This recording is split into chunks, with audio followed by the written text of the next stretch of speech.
Works on. It's 12:15, so I'm gonna go ahead and call the Marion County Land Bank Board meeting to order.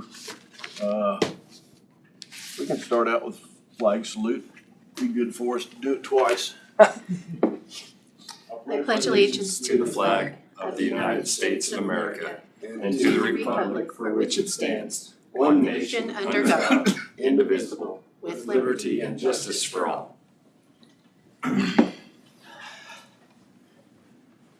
Well, we really don't have anything for business, but we do need to have a required meeting, so,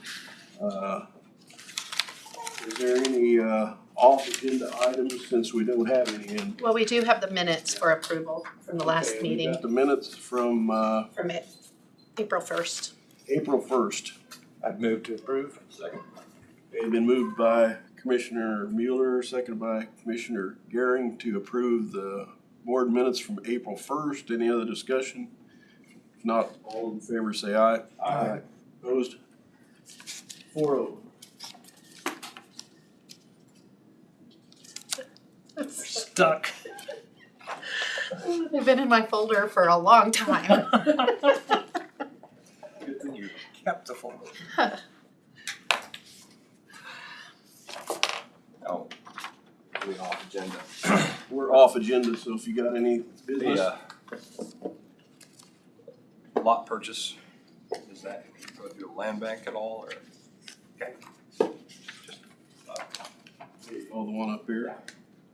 No, it doesn't need to because it'll, the county will purchase it. We're not gonna sell it. And then, as long as the tax unit and all the information is the same, we will probably have it combined into one of our other parcels. okay, I just, Since it's for county use, it won't be part of the land bank or. yeah, I know that, some of the other cities, they put everything in the land bank, so that. They, not if it's for government use. Okay. Because those parcels are exempt anyway. Okay. So, Very good, I just, clarity. yep. Any other off-agenda items? Anybody's got it? If not, our next meeting is when? Next meeting is October 7th. October 7th. We'll Mark it on your calendar. highly anticipate that meeting. So, any other? If not, I'll make a motion to adjourn. Second. Moved and seconded by John. Dave Crowfoot. All those in favor? Aye. Aye. Opposed? 4-0.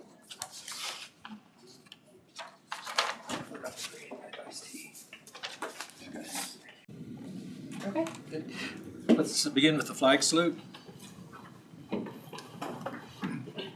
I pledge allegiance to the flag of the United States of America and to the republic for which it stands, one nation under God, indivisible, with liberty and justice for all.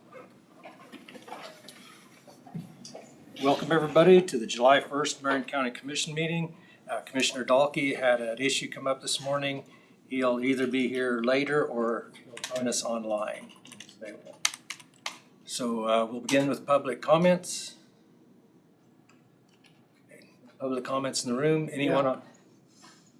Are you ready? Yeah.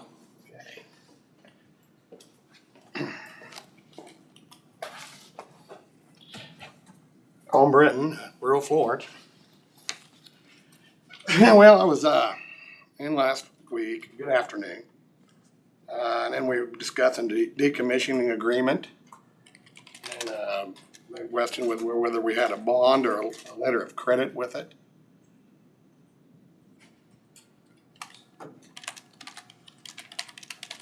You got your written response. I did. I know. Did we send it, Tina?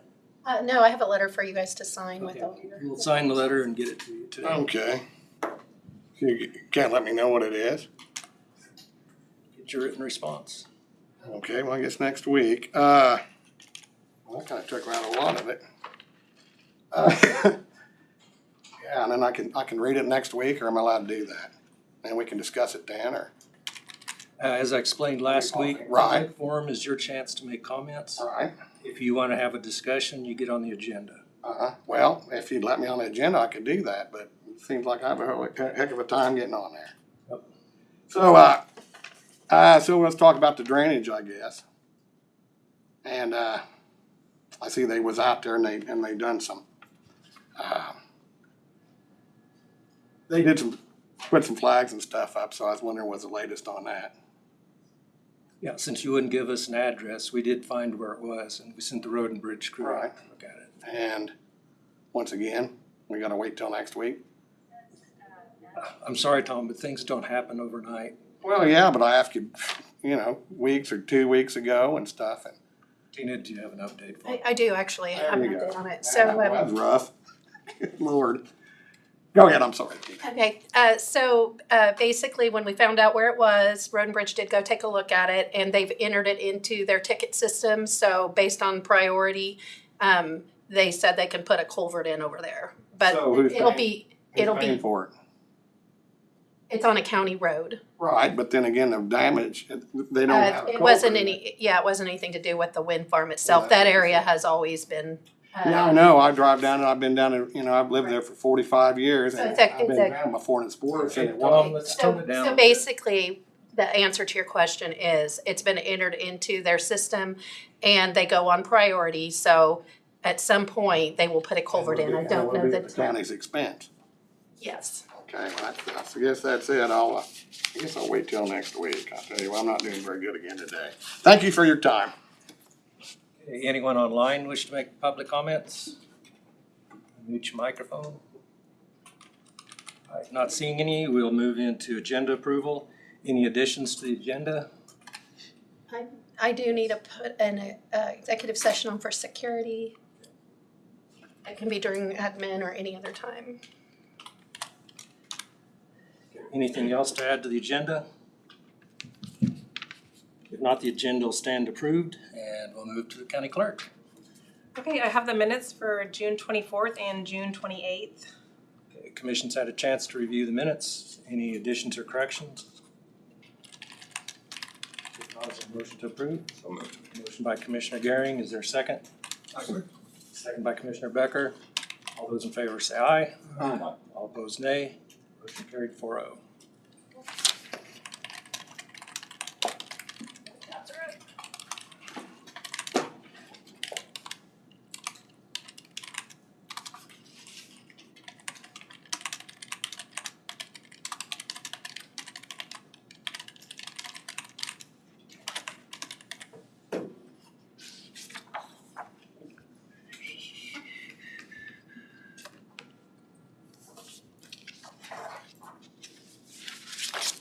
All right. Okay, next I have some change orders. Yeah.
Commissioner Mueller, I did have public comment that was submitted in writing that I forgot to give Oh. you for that regular commission meeting. So whether you do this now or at the end is fine.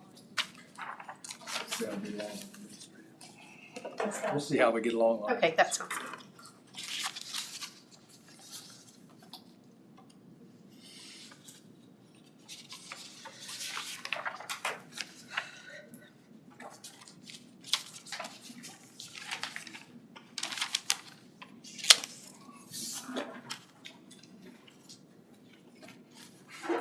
That's all I have. All right, moving to administrative.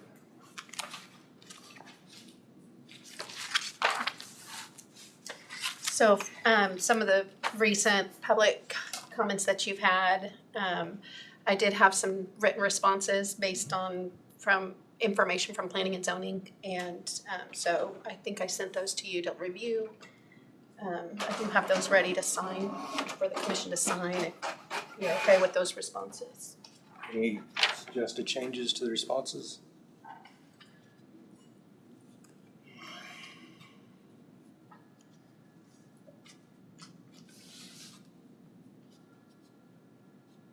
I've got the written if you wanna look at them.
The decommissioning is as high as some people say it.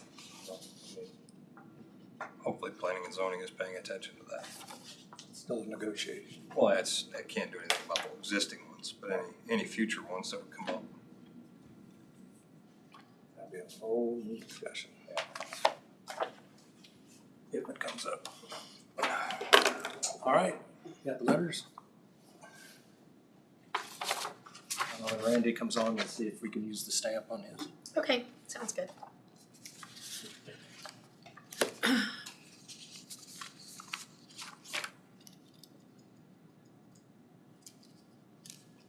Reminder, we have that public hearing for the road and bridge, the bridge closing next Monday. And just a reminder to try to drive out there and take a look at that beforehand. And if you need to know the exact location, you can, and you're not sure of it, you can get with me after the meeting and I'll What was get the you that address on that? information. You don't wanna go there today. 260, 270. For it to drive. 260th and what? Okay, it is. Let me find it. I wrote it down last month. It's north of 260th. North of 260th on Old Mill. It's the It's the north of, it's the north. Four-wheel drive. You wanna come in from 270th, come south on Old Mill if you want to, but you don't I wanna went do to it. look at a washout yesterday and it didn't work. You don't want, Oh, no, My muffler's out there in the ditch. not again. You just tow a car.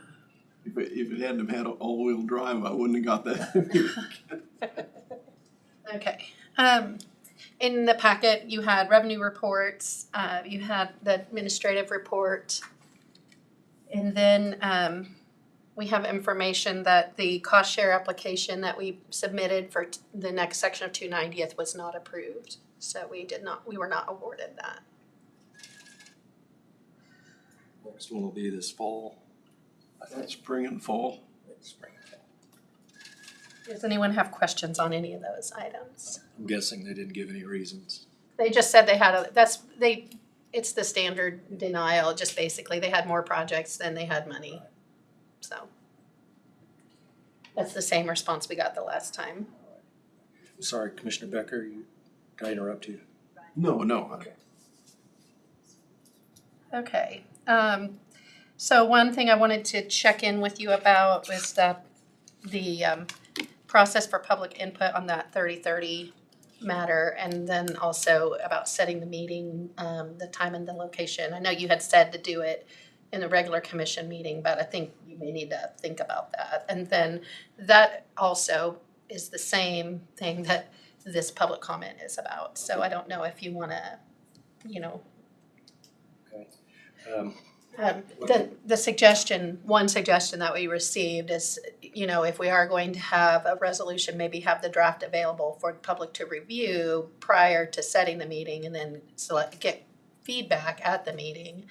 And there was at least one request to have that meeting sometime other than during the day on Monday, so that more people could potentially attend without having to take off work. So I'm just putting that out there. Also, what is your, do you have an idea of what you want the process to be, with the time limit for people to speak, or what's the process for that you would desire? I think the question that's been posed to the commission at this point is whether or not to do the resolution. I mean, that's where I thought we were. I think you're gonna have to answer that before You have the public. anything. Because you can't come up with a draft resolution if you don't have a unanimous vote to have it. What are we gonna put in the resolution? I mean, Well, that's just it. It's gonna take a period of time to draft the we resolution. have the meeting so we know, see what Well, the sides are. without the draft resolution or a resolution of some sort, you're gonna have some people show up that are just gonna think whatever's made up in their own head. We need to have something more spelled out, so that way it can be told what they're talking about. We need a draft. Well, you had a speaker that came that is probably the most knowledgeable on it in central United States. Well, But, I think we need to shape. she has also spoke at a county meeting that, if people don't come listen to it and they draw up a conclusion without getting all the facts, what's the use having a meeting? So you had said initially that try to have a meeting sometime the mid-July. I would suggest, and you wanted to allow an hour, I would maybe suggest doing that as a special meeting instead of during your commission meeting, maybe like at 11:30, and maybe do it at a little bit larger location and publicize it. What if we didn't do a draft resolution, but more of a bullet point? Of what you want to include or Right, and ideas. then you can either add bullet points or you can cross them out and then build the resolution off of that. That'd be satisfactory, I think. Is our meeting room big enough out at the 1220 address? Might be. It just depends on how many people come. It's definitely bigger than this It's one. bigger than this. That's one thing, electronics are set up there. Right. It's good. That would be a good location. Okay, so let's come back to the process itself. So before we have the meeting, we want to set up like a bullet points on what's included in the resolution. Where I suppose what we would like to see in the resolution, and then not. I think you have to have a consensus first that we want a resolution, because I'm not sure all those commissioners here want a resolution. Right. Okay, so do you want to just work through those points at this public input meeting, or are you wanting to do something? Probably, first of all, let's decide if we want a resolution. Right. Okay, if it's yes, we'll have a public meeting and we'll work through some bullet points that people have expressed concern about. Right. Have we had anybody? And from that, then maybe our legal counsel can draft a resolution. I don't know, am I right? No, I agree with you It completely. seems like if there's not a consensus to have a resolution, why go on? Right. Right. Well, I'd like to move forward with the resolution. I mean, we talked about having a resolution, but we've never voted Taking on the it. action on it. There's been no action on it. Commissioner Dahlke isn't here and isn't a part of this discussion. We need to make that decision when all five of us are here. Right. But it comes back to your exact point, is what process do we want to use? to Do get we want a resolution or are we doing it? If we don't, Right. that's it. Yeah. If we want a resolution, let's put together what needs to be in it and what needs to be not in it. You okay with that? Yeah, send me Butler counties again, I'll start redlining it. Somebody in Butler County, what? Send me Butler county's Yep. resolution again, I'll start redlining it, cause it seemed to have the most criteria. Brad's got all of mine. Yeah, and then I'll start an initial one where I think, and then everybody else that wants to, they can cross out what they If think. you have copies of that, does Brad have them all? I'll check. If it is, tell him to email them to us, whatever. You should be here.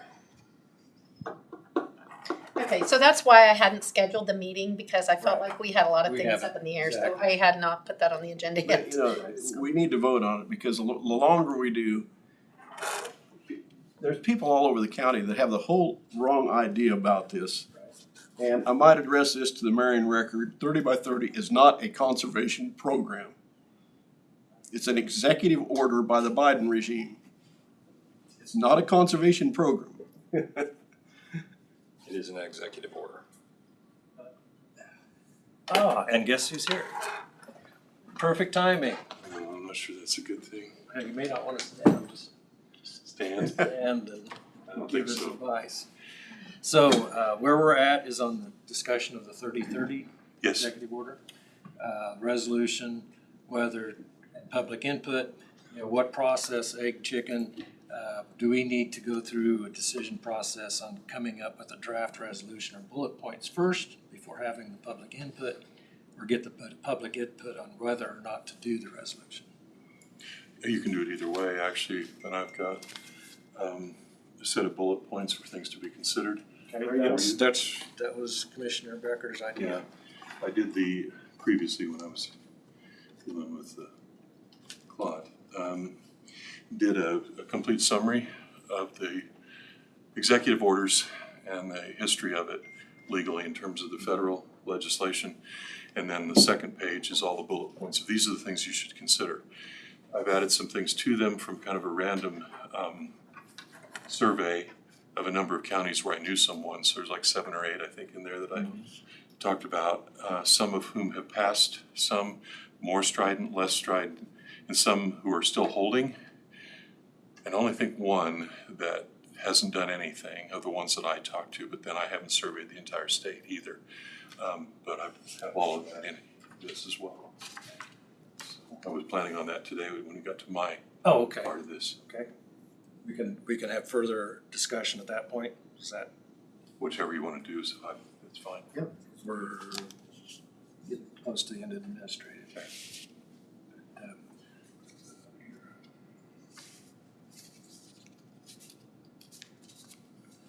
The other thing that I have was an executive session for matters of security, How long would you like for that? probably 10 minutes. Okay, that should work out just right. I move that we recess an executive session in order to discuss matters of security pursuant to KSA 75-4319B. That's item 13, matters related to security measures with the commission, Brad and Tina, for 10 minutes. It'd be from 12:52 to 1:02. Second by Commissioner Gehring. All those in favor say aye. Aye. All opposed nay. Motion carried 4-0. We'll be back at 1:02.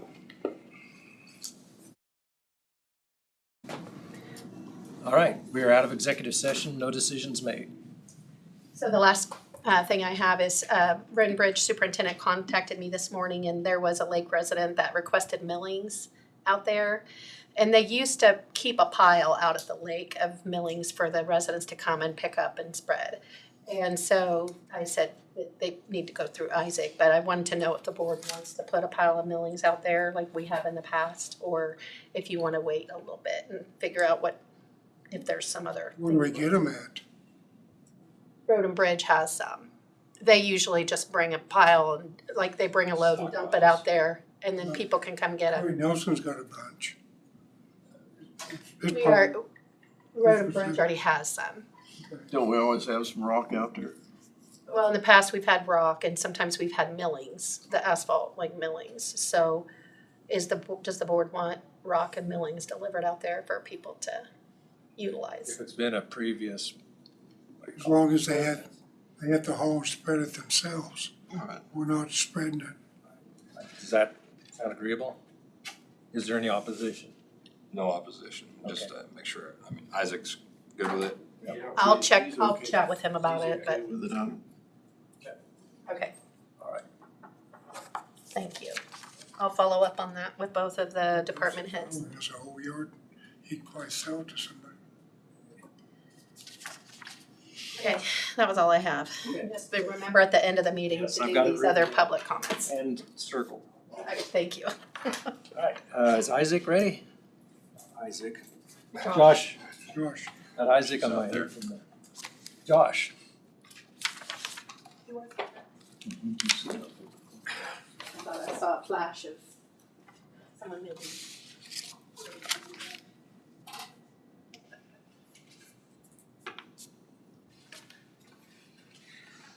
So, and Commissioner Dalkey's not here, but he's the one who asked about what our responsibilities are for noxious weeds. And so I did send you the entire 100 and some pages. noxious weed 141 pages. county commissioner handbook that talks about the county's responsibilities for noxious weeds. And then I invited Josh. You might have to have a one-on-one with Mr. Dalkey. All right.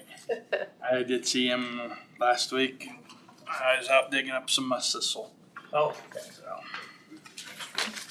I did spots on the neighbor's property, I'm actually go over there. What do you do about that? Talk to your neighbor. talk to your neighbor. They don't like me. There's different ways. You know, if I see one or two in somebody's pasture, I'll cross the fence, go out and dig it up. You know, I don't matter who the person is, or I don't even know whose ground it is a lot of times. I figure if they want to stop and yell at me for trespassing, well, you know, I just grabbing your musk thistle here, you know. I try to help everybody out, you know. But we do have some of them ones who their fields are loaded. You can't get, I think they're wildflowers. Yeah. Taking their wildflowers. I've heard of people doing that. Oh yeah, that was real pretty flower. I took some home and now it's all over and I can't get rid of it. Well, So, but should they, if they notice a patch or something, shouldn't they be notifying your office? Yes, yeah. If there's a big patch, you know, notify me, or somebody talks to you and so, you know, have them notify me. I know sometimes you guys probably get the phone calls if there's, you know, I'm not out taking care of such property or something. You know, just tell them, call me, or if they see it in the ditch, call me, because if I see, Marion County's if I big. see in a ditch, I'll stop picking. Yeah. That's public right away, so I'm not gonna get in trouble. No. So, but the front map is what I have. Don't do a lot of spraying for musk thistle. We don't have a lot in the ditches. A lot of times it's just easier for me to pluck the head or dig the whole plant up and bring it in and discard it. But those are the miles that, you know, I did find stuff on. So this last month. What about Tordon? Just for the trees? We can. I just, you know, if we want to spray all the ditches, you know, it's going to be. I think that what Randy heard was the same thing I heard, came from the same constituent. And it was more broad and general than just getting out to treat musk thistle. Yeah. I mean, they remember back to the time when we had the big truck Mm-hmm. and you know, we did all the bridges, we did stretches of road. Yeah. we And did that's- everything. And their comment was, well, I said, yeah, but we got this issue with drift. And the comment I got back was, yeah, but everything's Roundup ready. now. Well, I come to find out that yes and no. Yes, no, you gotta be careful. But they were more concerned about bindweed. Yes, bindweed. Bindweed coming up out of the ditches into the field, and I've been trying, last year I started back in, I did, but the second page, it shows you all the chemicals, the highlighted chemicals are what I use and the wind that has to be in for me to use it. Right. So, Some of them has to be still day, basically. at least 2 mile an hour, is minimum on a lot of them. There's a couple at 15 mile an hour is the max, but if you're mixing two chemicals, the lowest wind actually oversees the one with the highest wind. So, like Escort and 2,4-D. Yeah. That I started in last year spraying bindweed. It worked for wonders. It did really good. Between the two, it's a cheaper way of spraying. But I can only be in that range of 2 mile an hour to 10 mile an hour. So this year we haven't had that a whole lot. Well, the comment came up again, why don't you let the landowners spray and then reimburse them? Well, to me, that's getting into It's getting in a lot there. I don't know how that works. There is some landowners say, hey, I was down this road, I seen Johnson grass. I sprayed it for you. Hey, I appreciate it, thank you. Yeah. Let me know where it's at. And I said, I'll get out because that's where I'm spraying for now. Oh, we was there, we were loaded up with it. It didn't take much. So, there's a lot of people that do help spray, but as far as just the noxious weeds, the Aiming and Escort, they take care of a lot of the plants. Doesn't hurt the grass, but you gotta watch it around some of your grain, your corn and the beans. Beans are real finicky on chemicals. I'm glad you brought up Johnson grass because we know that the state won't spray it, the railroad won't spray it. Mm-hmm. And if you've got conservation CRP or something like that, and there's Johnson grass close to it, within a year or two, it's in it. Mm-hmm. Yeah. Must thistle just around the reservoir Oh, on the highway there. I'm the guessing. ditch. There's a whole patch of it in that ditch. But it makes it hard when the other entities won't do their part. Mm-hmm. Yeah. I know KDA's been in with the highway department, working with them, trying to see if they can't do more because there's some counties that contract with the state to spray in. Well, they tell you when they want sprayed and how they want it sprayed. You don't, and they say it's a pain trying to get paid for. So I haven't even crossed that bridge. I don't want to cross that bridge. I've stopped in the state highways and sprayed some of the weeds on it. Just trying to, especially people in that area that I want to spray their pastures or something. I'll try to help out and spray some of that, but I need to sit down and talk with KDA or KDOT and see what, if they would work on it again and see what they can do. We need to think about a larger capacity sprayer. Well, we're at the spot of I don't have the manpower. Yeah, I know you'd have to have a full-time guy doing it. Yeah. I got a 400-gallon sprayer and it's set at 20 gallons per acre. So you could spray quite a bit with it, just getting out there doing it. I've got 2 that I pulled from the transfer station helping. They're down there working today, but tomorrow I'm going to send them out and, get a list of, where to spray and stuff so we can get out and start. When it's better, we got an idea, I can just say load up and go, so. Well, I think, if the public knows that we are doing spraying and they turn it in, Mm-hmm. Rather than just saying, if somebody get out here and spray, I think we can get some stuff done. Yeah. But, people drive by bad places every day. If you don't turn it in. Right. Yeah, and I have some that do, and that's bad. And that stuff, you know, this area's been bad. Well, call me, I can't get around every place and the ones who turn it in the ditches are, you know, weeds. So those are the ones that I'll concentrate on first, you know, to make those customers Put happy. something on the county website about, please turn in noxious weed to the. Anyway, that'd be turned in through Pub Works. Well, that's what I was just thinking about, you know, if we had a way to track it and get Josh and his guys on something like that. That's exactly the same thought I had. That's been huge. That Pub Works has been huge. Right, and if the road and bridge guys were trained on how to recognize it when they see it, they could put it in. Snap. And then have, if Josh has access to it. That'd be good, if you could get the section men to turn it in. Yeah, because that would be helpful, and then you could track, you'd have like kind of real-time tracking of where you've been, and And that was Pub Works? yeah, that's what they're using for road work right now, so. Already got the system. If they can just incorporate you into it. Work with The computer, John. John, yeah. But would that's with pads, right? Or is that all computerized too? They have iPads or, you know, some sort of tablets. Okay. It would take, purchasing that, and then it's a subscription through Verizon for the service for it. Okay. And then there's software, and so we'd have to double check, see what those costs are. And but having some sort of a ticket system for you would also be helpful, like we do for Road and Bridge now. Yeah. Yeah. That makes a lot of sense, because then you got eyes out there. Mm-hmm. Well, then you got, Supposed to turn it in. and then you got the documentation to back it up. Right.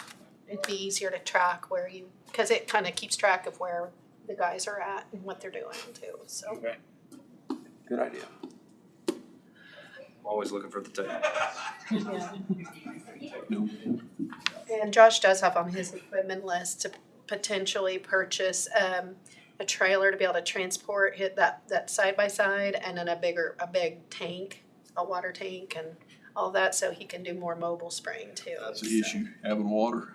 Yeah, and you know, last year when we purchased it, we talked about, you know, the trailer. I did have a trailer, but when I did this all, I didn't even think about water weight.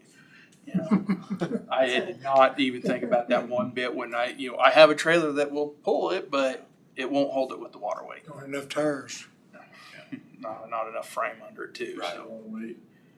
So anyway, that would give to where he's now got personnel that are getting trained and they can spray with using the pickup as a team, and then somebody can be out on that side by side spraying harder to get to. Everybody has to have the herbicide license or whatever. No, they'll spray under me. They can spray under my license. I just have, a direct contact. So my phone is a direct line of contact.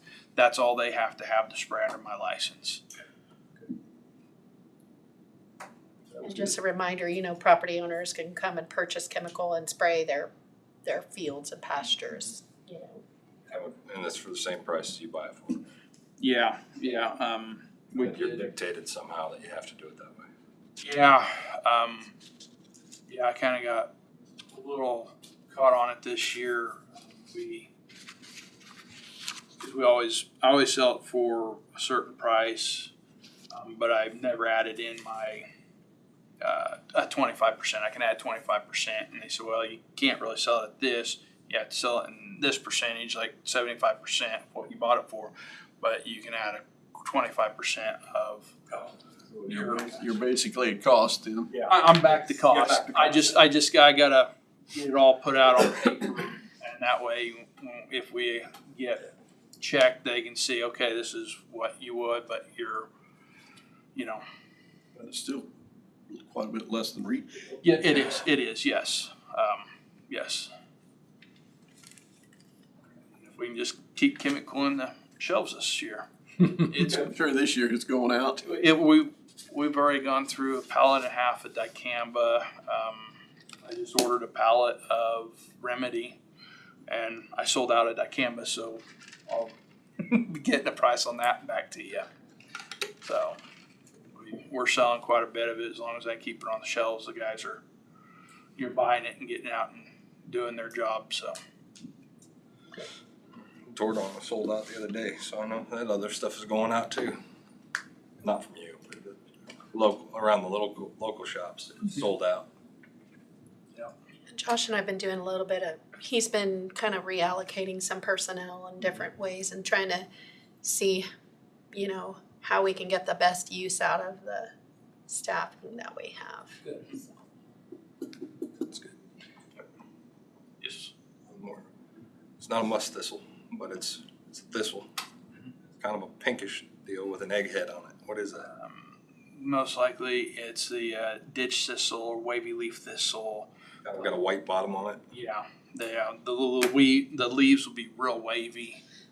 All that what? Wavy leaf thistle or ditch thistle. Popping up everywhere. Yeah, that's hitting around a lot of places right now. That's a different class. Never even seen it, but it knocks down way easy. Mhm. Yep. So, I mean, anyways. It's not noxious. It's around there. I get calls on that and go out and check it. Calls on it and says it. Yeah. Just knock the heads off like you do anything else. Call it good. Okay, anything else for Josh? Or did you have anything else for us? No. Okay, I appreciate you providing all that background information and again, making progress on some of the roadside weed control. Cottonwood River Bridge, 290th and Eagle, covered up with Johnson Bay. There's a public report. That becomes a really fine line because it's so close to the water line that I wondered if there's, I think the only thing I have to get is the aquatics Roundup to be able to spray it. It's up, that bridge, those areas are quite a ways from the water. Are they? You have to look at it. I'll look at it and do some checking. So I get a little scared when around the waterways with the chemicals. I don't want to get in, contaminate the water and Fish kill. Yeah. I try to be careful around those items. all right, well, thank you again, Josh. Thank you.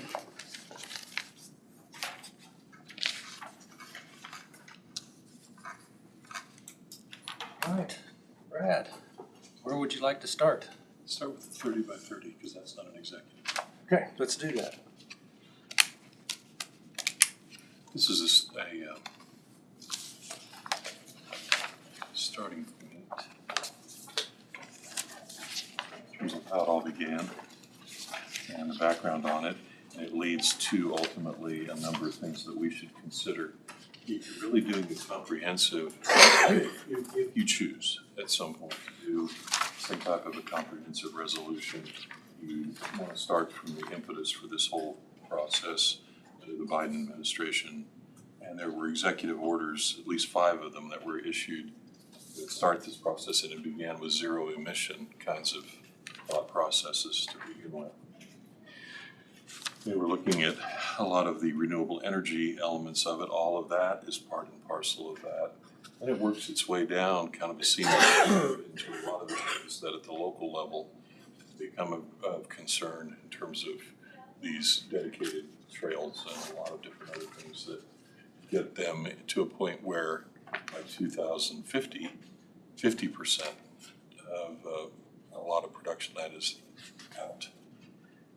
And they're using a number of different approaches for pollution remediation, to conservation, to public enjoyment through this entire process. There's even, I guess I wasn't aware of that, a civilian. I had heard it, but And it has some funding already. And there are some people who make a living off of doing that. Ag sector, protecting biodiversity, recreation. That's again where we get to the one that we've been discussing, but I started from this. And then I did not go ahead and attach all of those executive orders because that's a pretty big pile of stuff. If you want them, I'll be happy to email them to you or attach them if you'd like. It's a lot of reading. And then, I quoted a few things in there in terms of creation of well-paying union jobs and monetized damages, cost of carbon, nitrous oxide, methane, all of these different areas that we deal with from the EPA's perspective are kind of tied into this. And then the first set of questions that I've created for this one today all relate to how we deal with it in a general sense in a resolution format. I've also got bullet points that would be more specific to Kansas County for the kinds of things that are of imminent concern to you right now. In talking with some of the other counties who kind of were zeroed in on that portion of it, the things that have already been raised with you and that Sharon also mentioned, I think Tina mentioned some concerns about, is being a little careful about what you wish for in getting it. If we become too constraining with a resolution, we can cut our own throat. So candidly, of the various resolutions that have been provided and a couple more that I've gotten, I would still write one. That's a little different than any of these, to create enough specificity depending upon what's of concern within the county, but also doesn't put us in a position that ties our hands on some things that you may find to be useful and want to do. I can draw one of those as an example. It will have elements of those that you've already seen, and some other things in it that aren't existing right now. The more people I talk to, the more we get into a broad-based discussion about what all should we at least mention, what should we avoid mentioning, how do we make sure that what we put together, if you're going to decide to do anything in writing that you approve formally and put in place, doesn't become overreaching.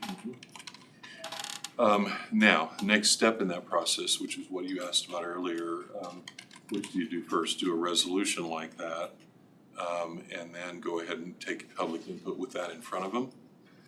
It has some, that's not an ineffective approach, but I suppose if I were leaning one direction or the other, it would probably be more of producing something like this that people can look through the bullet points of and come to you with their thoughts, and take the public town hall approach to that and let people give you input in terms of what they support and what they don't, because I think you will get some differing opinions. I think there's kind of a solid core of people who have a particular view on this, but there are others around them that are like, well, yeah, but in terms of the use of their land and what they like to see and what they would hope to do with it.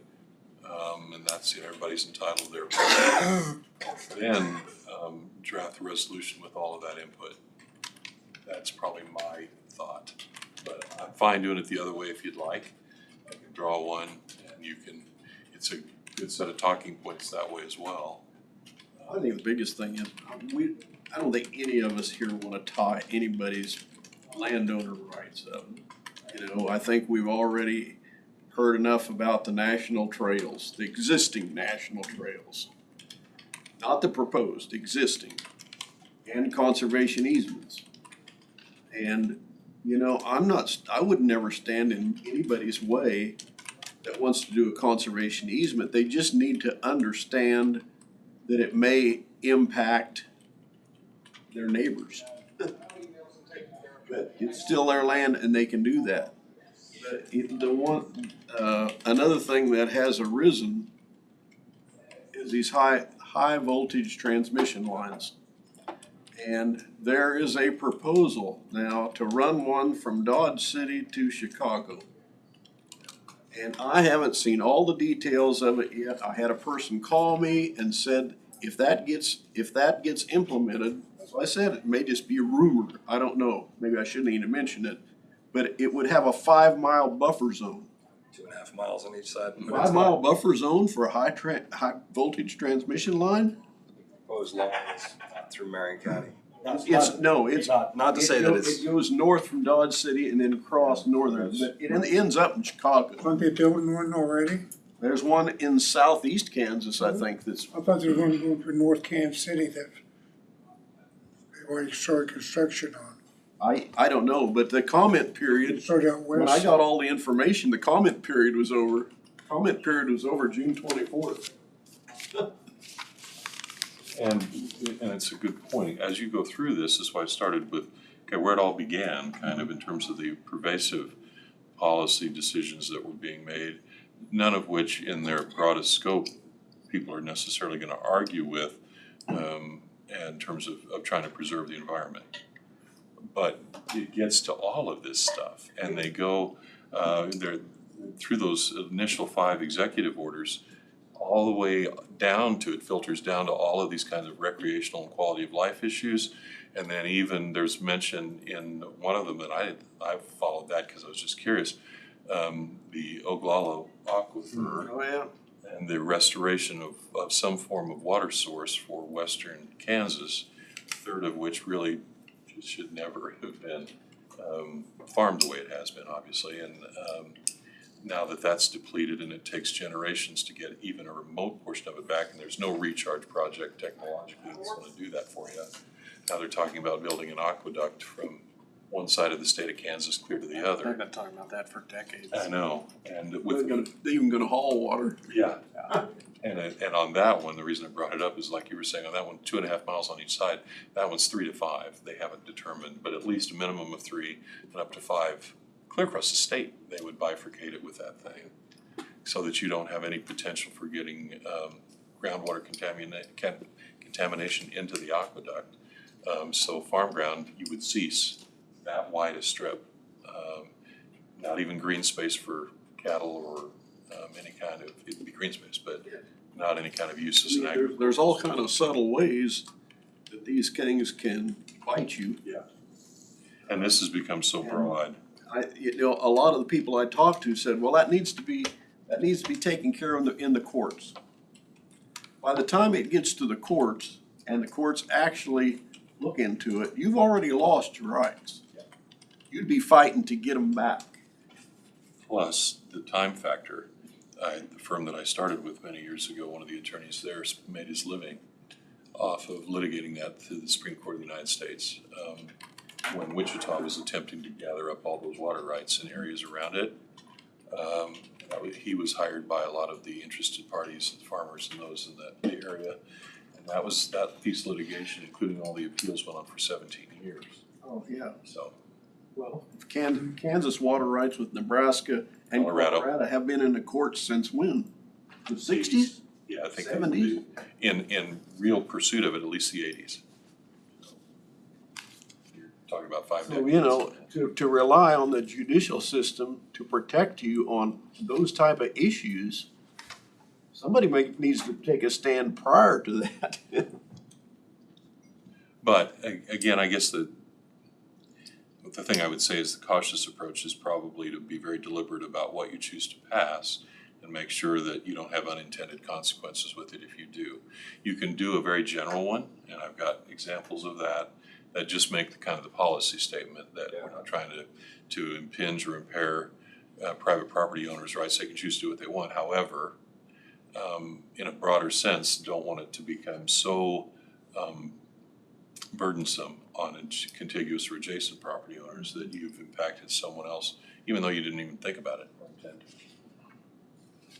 So in terms of which way you go from here, I mean, I've got more of this that I can produce that gets down to the very specific things that we've talked about. This is kind of the opening process in terms of the broader strokes of it. And then I have even more that goes into the different programs, like the ones that we're talking about with trails and that kind of thing, and bullet points that go with each of those that would all contribute to what you did in the resolution if you choose to do that. So do we as a commission need to vote on whether we want to go forward with a resolution before we get into that? At least to the extent of, or at least instruction, Right. if you want, staff if you want me to produce one, I can certainly do Because that. I mean, if it's not gonna pass this commission, why would you want to Yeah. spend any time on it? So, Randy's on. Welcome, Randy. Welcome. Yes, can you hear me? Yes, we can hear you. Just in time to catch Okay. up on the 30-30 discussion. Okay, I'm listening. So we're in the process of trying to figure out how to proceed, or what questions to ask, what process to take to get public input. So help me on one of my issues that I'm dealing with in my mind. What's the difference or our approach between a resolution or, as we do in most other political matters, just a letter to legislators, an approach to try to go that route? So explain that. Yeah, The resolution, obviously, you're putting something in place that is a form of legislation at the county level. So some of what you put in it, depending upon how it's worded, can have limitation or regulatory impact at the local level, and it isn't just a policy statement. If you want to just do a policy statement, you can either title it that way at the local level, pass it, and then authorize it to go on to your legislators. But you have not necessarily put something in place like you do with other resolutions where we say, you know, if you're going to do this in our right of way or our county, that there are the following ramifications and requirements of you. So how far do you want to go with this one? Most of them have done resolutions, and they've done them so that they have some kind of what they consider to be, at least the answer I get is legal effect of what they want to limit. It's just that I will say, as broad as this is and as much time as it takes to go through and distill it, I'm not sure we know more than enough to be dangerous in how some of those resolutions can be drawn, and what we end up having that could later be used against us. And so that's my first concern with that. But Well, I mean, if a county, say this high voltage transmission line's going through your county and you have a resolution and it addresses that, what effect would that have on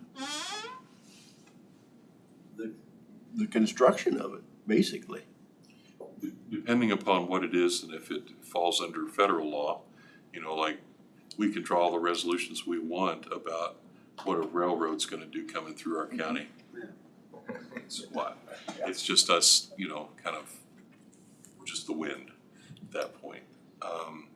And with a high voltage line, you can run into the same thing. If it's for the general public good nationally and they feel constitutionally they can legislate and home rule or state rule is not going to be the superior law, we're just wasting our time.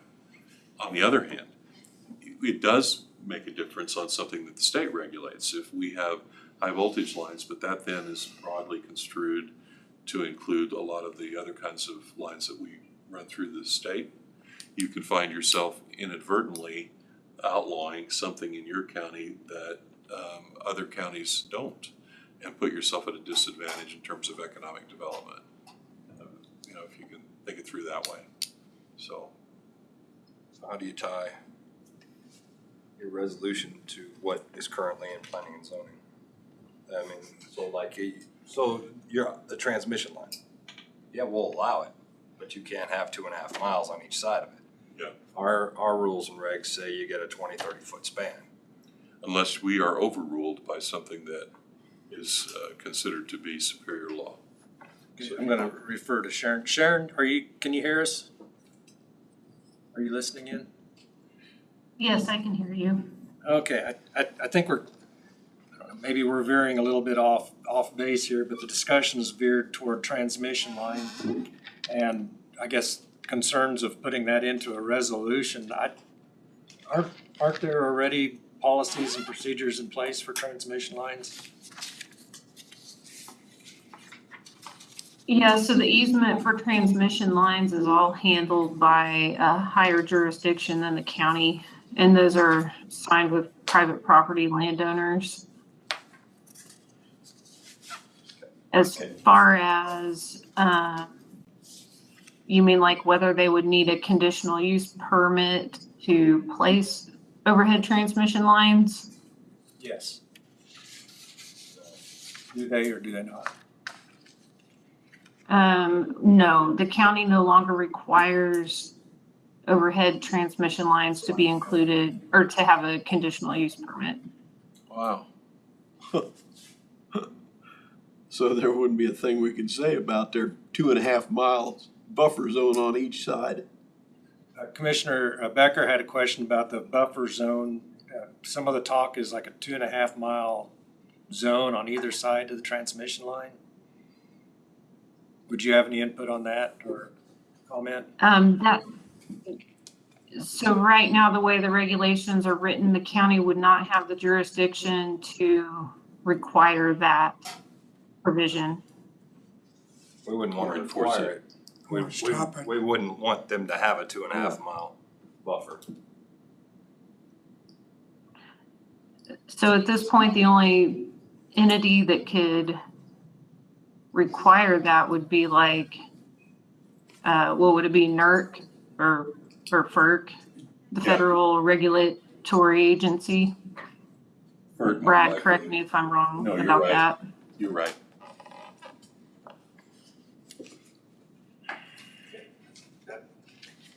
And I don't know, it's not the answer you want to hear, but No, I mean, it's a situation. it also morphs over time, even at the state level and the federal level. Example, we decided at one point, a lot of it's fiber optic, but at one point it was just the hardwired cable. And they strung that from pole to pole to pole, and they used some of the other infrastructure that exists within the cities and also out in the county. Well, that was controlled then by the cities and the counties, not anymore. You don't have a thing to say. That all went to the state level, and then a lot of it has gone to the federal level. And so any resolutions or local ordinances that were passed have become moot and ineffective.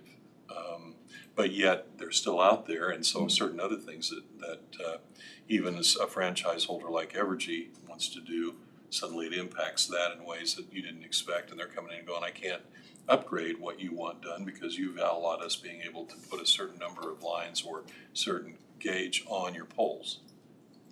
There you go. The county really doesn't, like Brad's saying, those are regulated at a much higher level. So anything that the county would try to implement, we would either be overruled or, like he said, it would be a moot issue on a county level. So in terms of kind of getting back to what the earlier question was, just so you have your options. In some ways, a policy statement that says we have concerns about, and the reasons for that are, so that you have a statement that is memorialized at this level in minutes and otherwise, and something that can be turned to residents or citizens or anyone else that comes through. And you can also take that and have it sent on a regular basis to your legislators at the beginning of each session. Yeah, but it means nothing. It's true, but To me, we either pass a resolution or this thing just dies. and I understand that. It's whatever you want to consider. Commissioner Dahlke, did you have any, we've been kind of carrying on here for a while. Did you have any thoughts? Well, I'm gonna take you a little further back than just there. You know, all of a sudden, here comes an oil transmission line, Trans-Canada. They're gonna march right through our county. We don't have nothing in place, and they do because we can't pass nothing that says they can't.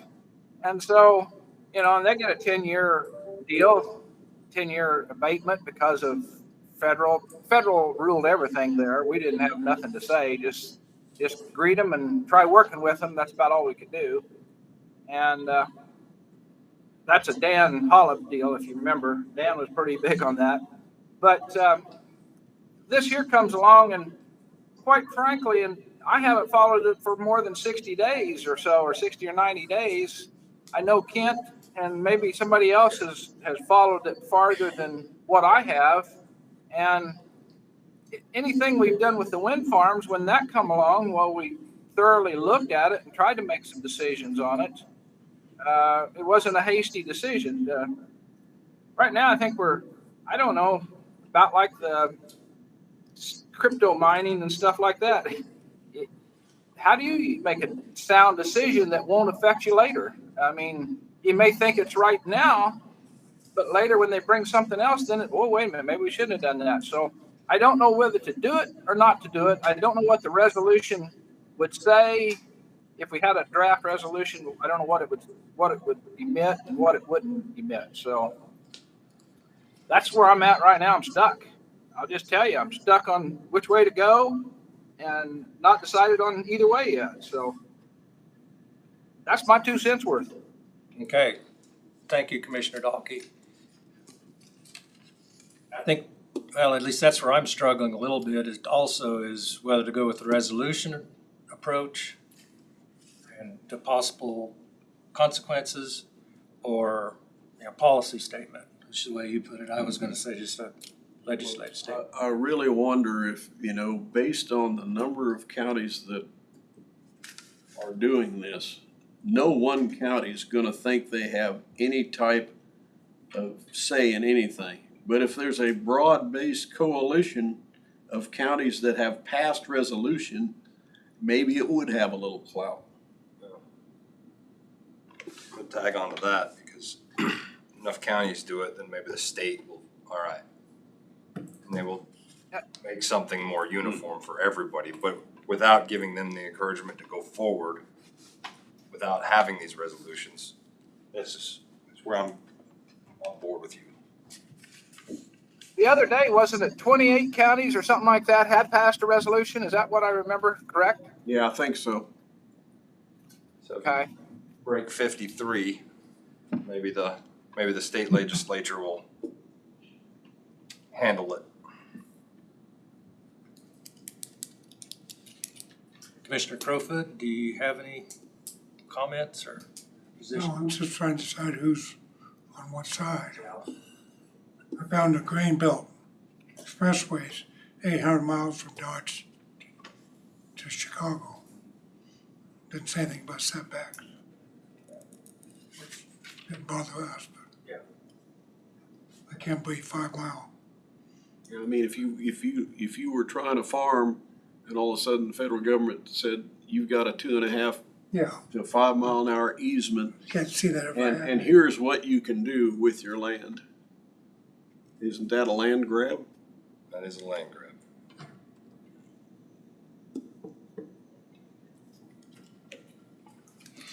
All right, get us pushed off center, Brad. Probably it sounds like what you want to see, and you don't necessarily have to pass it, is some form of a resolution to get it off dead center. Okay. Take a look at it and say, okay, now tell us what's right and wrong with this. There you go. I think that's the only thing we can do. Commissioner Dalkey, did you hear what Brad had to say? Yeah, I think so. Okay. Well, I wouldn't be out of the way to, like I asked for 28 counties, that's only a third of the state has done this so far. I definitely don't want to let it sit out here and not follow it and make sure, see what's going on with the rest of, how many more join in. If another 30 joins in, I think that would be a lot more convincing to go ahead and join with them. Right now, we're not even at 50% yet. But I do want to follow it and see what's happening with it. Okay. It does seem to make more sense to go to the public with something rather than just go out for input. It'll get worse than it is right now between 4 of us. And Well, yeah. 60, And we're 60 people trying to contribute to this thing. It's going to get bad. I guess then, to follow up, I would ask if there's a motion to have the county councilor draft a resolution, I guess would be in opposition to the 30-30 policy, Yes. but protecting landowner rights and options. I mean, am I getting, and then this is just directing to draft, and then we have to have the discussion and approve. Mr. Mueller, could Yes. I ask a question? Yes, absolutely. Sorry. Before you make that motion, I was just wondering the difference between a letter of support or opposition to the 30-30 initiative versus a resolution. How would we approach a resolution from a regulatory standpoint? That's one of my concerns. And then, a letter in opposition to the 30-30 initiative would give the county's viewpoint as a whole to legislators, but not box us into a corner in any way, and also not have a regulatory or a policy type effect to it. I'm gonna let Brad answer that one. Well, again, that's what we talked about earlier.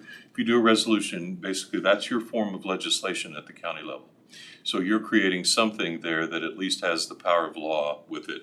Depending on how it's worded, it may not go into much in the way of parameters or limitations, but it's a formal enactment.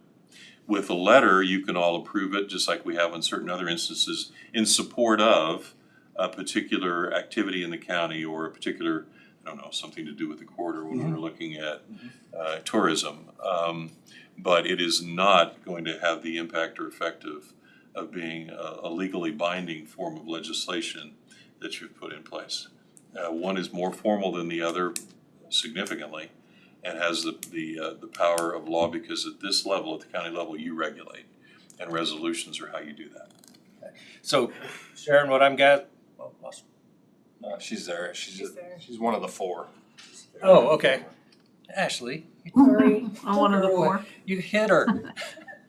So just to follow up, Sharon, you have, Keeping it clean, huh? you're just doing your duty and informing us that there may be some regulatory concerns with the resolution, depending on how it's worded. Yeah, I mean, that's just my experience with resolutions. But I just kind of wanted some feedback on that and how you felt like we could regulate something if we put it into a resolution form. Because then it becomes policy. Sharon, my thought is to go ahead and word it in such a way that it all starts with planning and zoning, so that the planning and zoning director has to come up with answers to those questions. Whoa. So we've circled this whole thing back to the beginning, back to where we were. Right. When I said, let's run it through planning and zoning, let's check it, and then it went nowhere. Let's do something or not something. So I said, we either vote to move forward with a resolution, or move forward with a policy statement, or nothing. Three options. Those are the three options. That's a good way of putting it out there.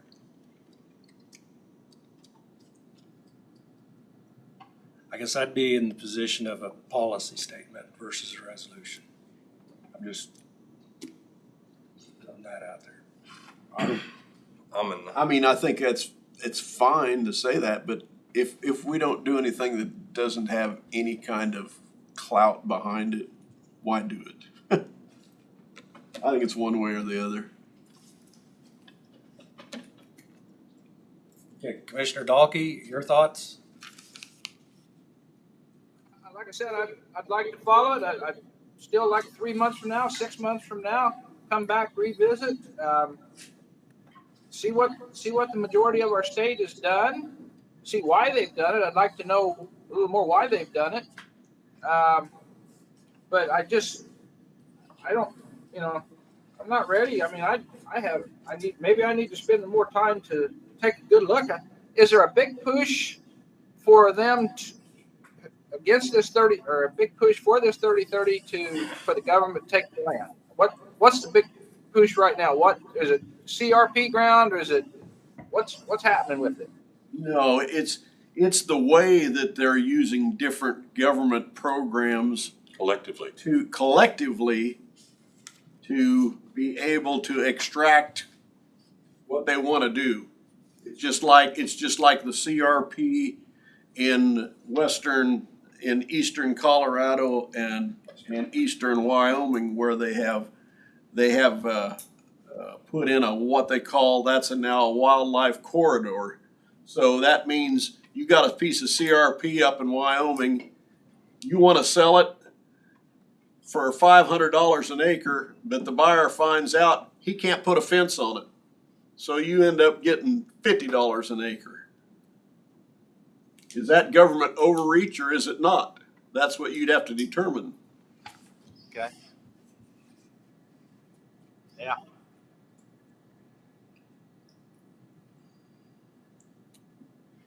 Randy, in terms of one you can look at that gives you short form example, even in this state, has been around for years, is a wetlands designation.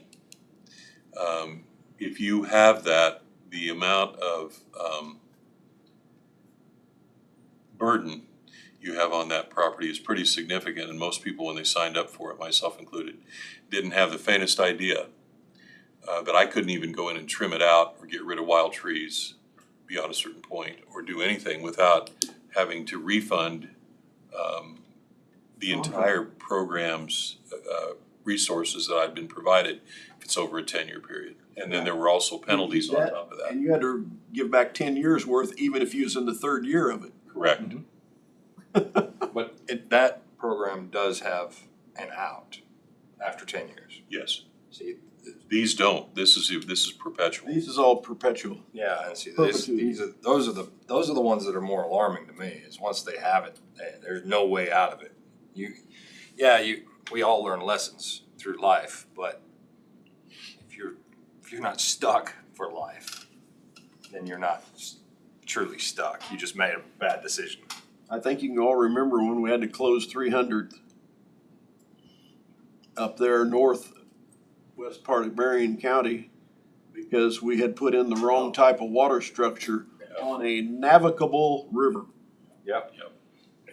If it would have been non-navigable, it doesn't matter. It was navigable. Yeah. And we did not put in the right type of structure. So we just ripped it all out. closed the road. So the Cottonwood River is navigable. What does that mean to the federal government?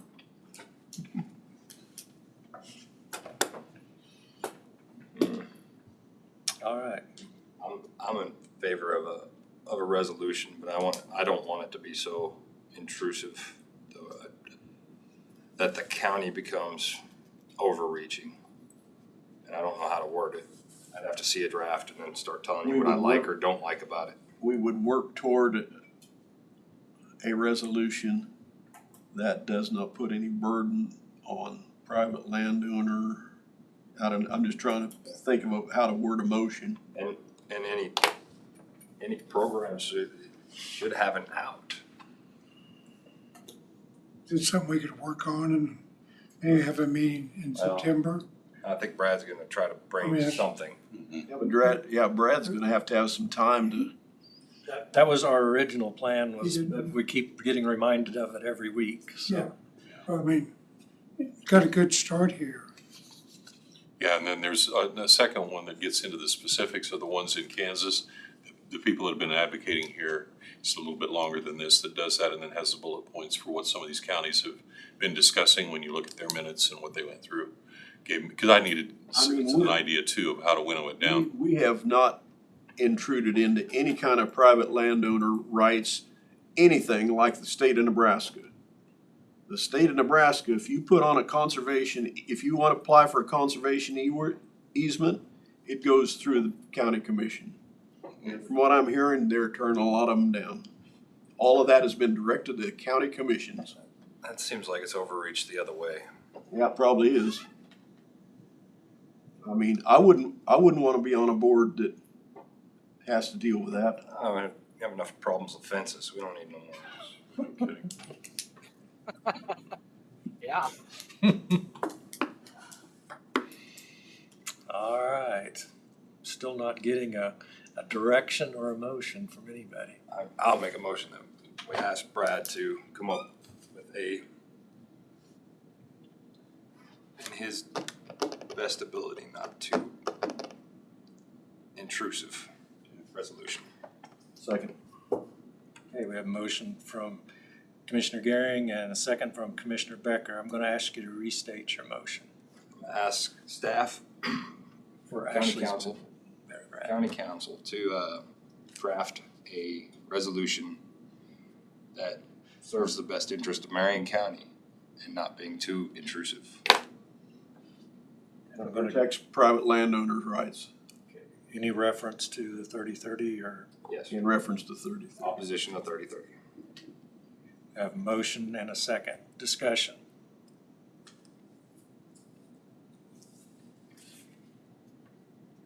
And we've had points brought up about giving more time for study or whether you want a starting point to start on the study.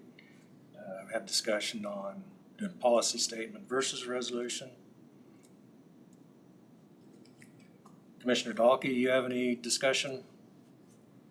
Well, if 28 counties out there, is there a place you can go and see the motions that the other counties has made? Yes, Brad already has the resolutions. Oh. Okay.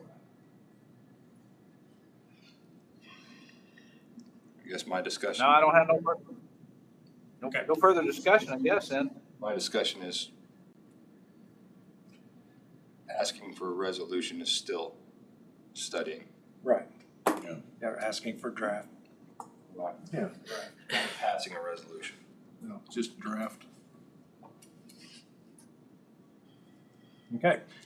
Other discussion? All in favor, say aye. Aye. Aye. All opposed, nay. Okay, motion carried 5-0.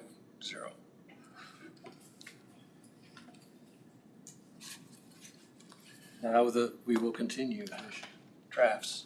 Okay. The next one would be attorney-client privilege, executive session, potential litigation. Okay. 20 minutes. Okay, I move that we recess into executive session or discuss potential litigation pursuant to KSA 75-4319B.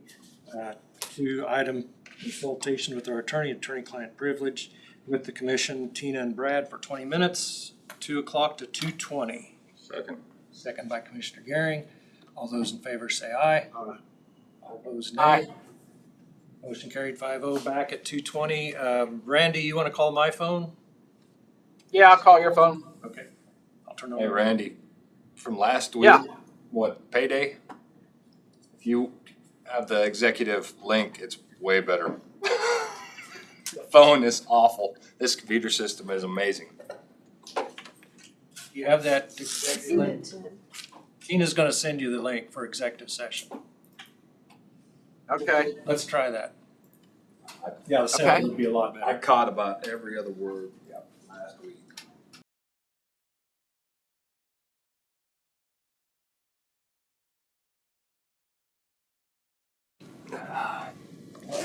Okay, there we go. Randy. We are out of executive session, no decisions made. I think Anything that's else? all right for today. Very good, thank you. Tina, you ready to move into budget discussion? Sure.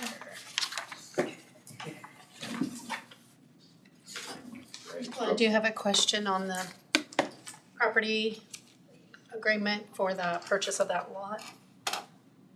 Brad, What is the There question? he is.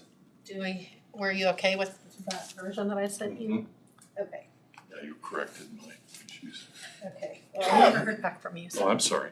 Just wanna make sure that that was okay. I haven't sent it to them, so Oh, okay. I thought you had. I'm sorry. that's okay. That's fine.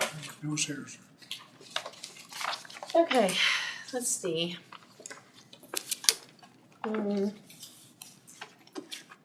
Randy, do you have access to your emails where if I send you all these drafts that you can look at them? Yeah. Yes. Let's see.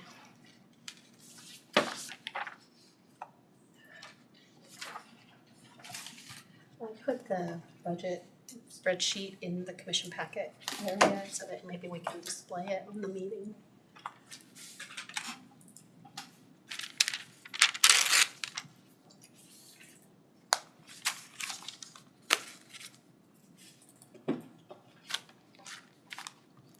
Is it this one right here? The draft 3? Yeah.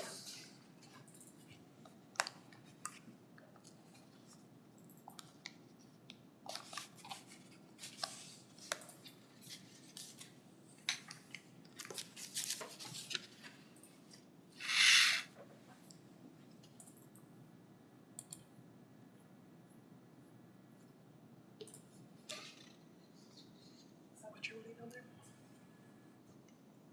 Yeah, wow, that's a lot of black on the top there. That night mode. I don't know. Turn down the lights a little bit. Let's see. And I did not scan in like my numbered pages or anything, so.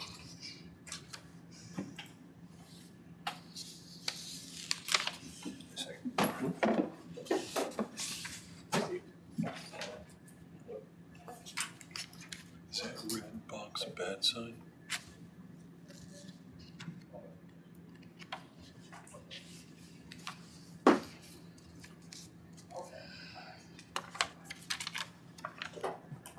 That didn't take long. That was Steve. I was like, he knows I'm a commission. I probably need to scan in this numbered document and send to him if he's not gonna be on, so is it okay if I just do that real quick? I think we need to do that. If he's not.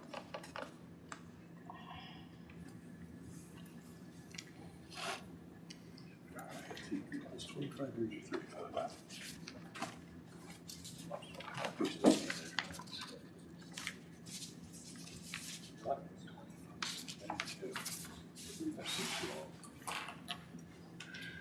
It's Christmas. Those of us who are not affluent. Seat truck. So that's probably gonna be better if you just pull up the scanned one too.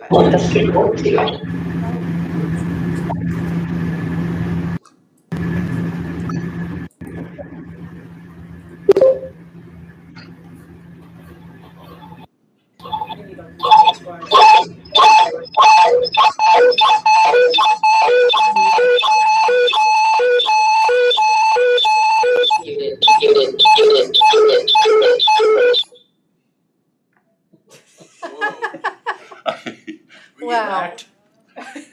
Randy's on there We twice. got two Randy Dockies up there. Randy didn't get out the first one. Okay, so you want me to get out of this one? Yeah. This. I'll wait till you put that in the commission report.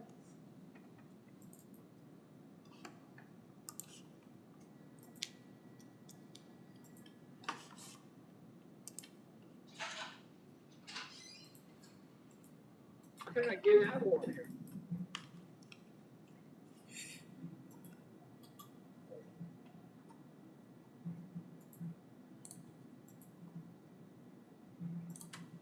Okay, it's just, Why it is- should be in there just as a, in the commission items for packet, it's not in the commission packets, it's in this, put it in the packet. I can do that real quick.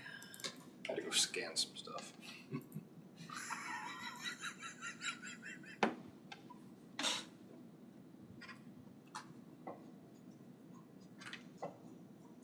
Wow, that needs cleaned out.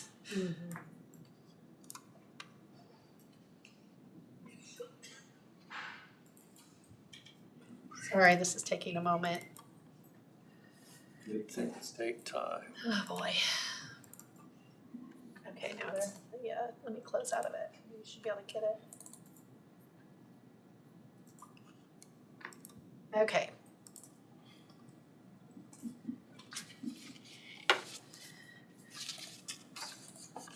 Except I didn't send this part. I can interrupt. I unmute him. What? I was gonna unmute him. Commissioner salaries need to be cut. Okay, that's a good beginning. That's gonna happen. Okay, so the draft that are you ready? Okay. So the draft that I have here, it is as, it's revenue neutral. I did meet with all of the departments and kind of just went through different areas of the budget. It's not necessarily as simple as just trying to cut a certain percent across the board, because some budgets are tighter than others and some are bigger than others. And so it's more about trying to find areas where we can economize or make changes. So I didn't put circles on these because I didn't really have time, but I did also send you a document that is, that little spreadsheet that Scott does for us that basically says which funds and what the levies are. And then I sent you, basically what the drafts, I've done 2 drafts since the first one. And so I've combined and just kind of give an overview of what draft 2 and draft 3, the changes that are in there. And then there's some decisions that we need to make that the board needs to make on some different matters. So we can just start by going through if you want to. Appreciate that. Okay. So the taxes generated on the page 1 that's on the screen here. That is, so the middle column at the bottom of that, you can see that 13,214,129. That's the ad valorem tax that would be generated or needed to fund this budget. It's actually $975 less than last year's budget, but it won't let me add another dollar without making us go over revenue neutral for some reason. So I'm not quite sure why, because it should be the same dollars, but it's not. So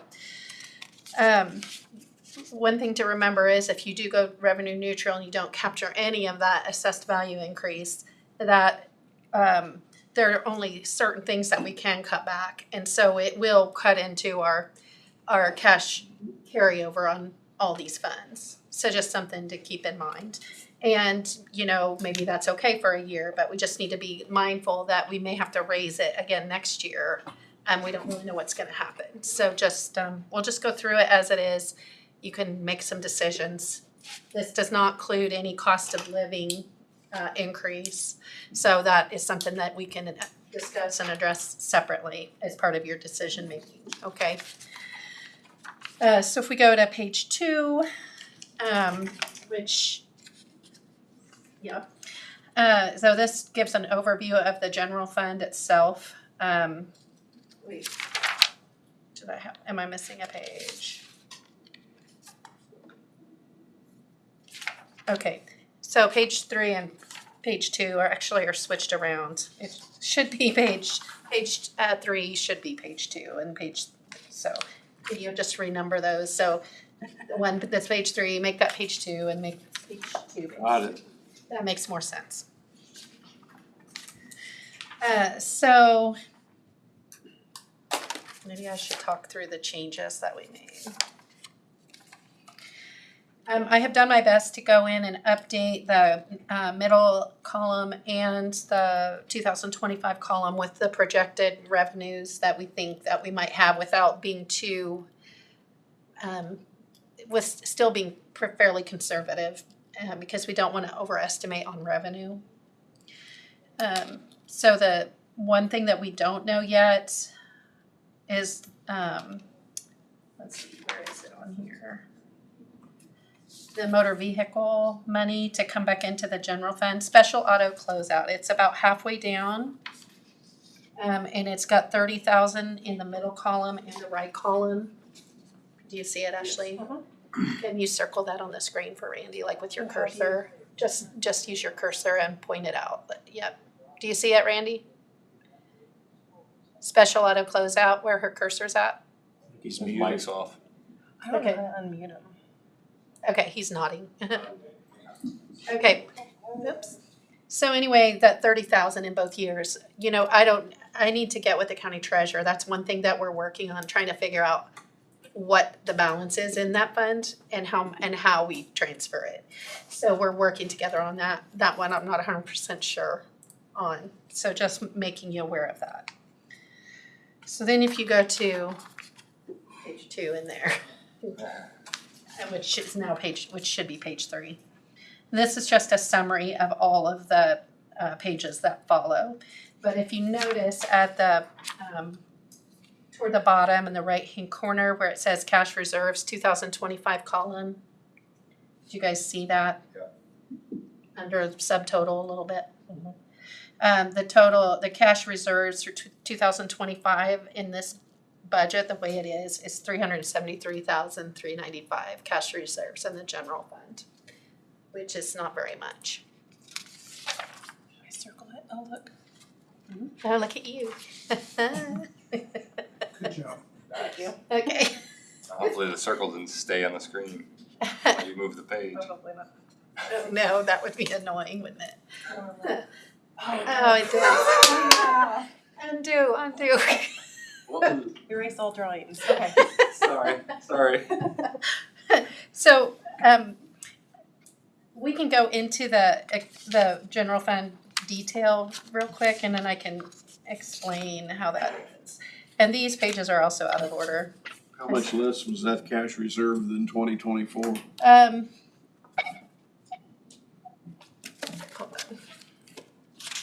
On the 2024 budget, we had, cash forward was 1,052,000, 1,052,265. I know we've been trending down for several years. Right, so that's about a third of what we had in the 2024 budget. And I do have a comparison sheet that I was working on, which I don't have, I didn't want to give you like so much information that your brains exploded, so I did not give that to you right now, but I can, that just shows what we actually spent out of each fund last year and divide that by like what is 3 months of expenses based on that number. And so I do have that for each fund, and we can go over that whenever you want to. So the next page that we need is actually page 5. Sorry, these printed a little out of order and I didn't have time to catch that before. So that's the new page 4. And then page,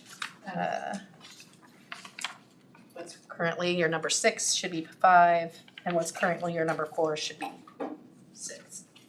Sorry about that.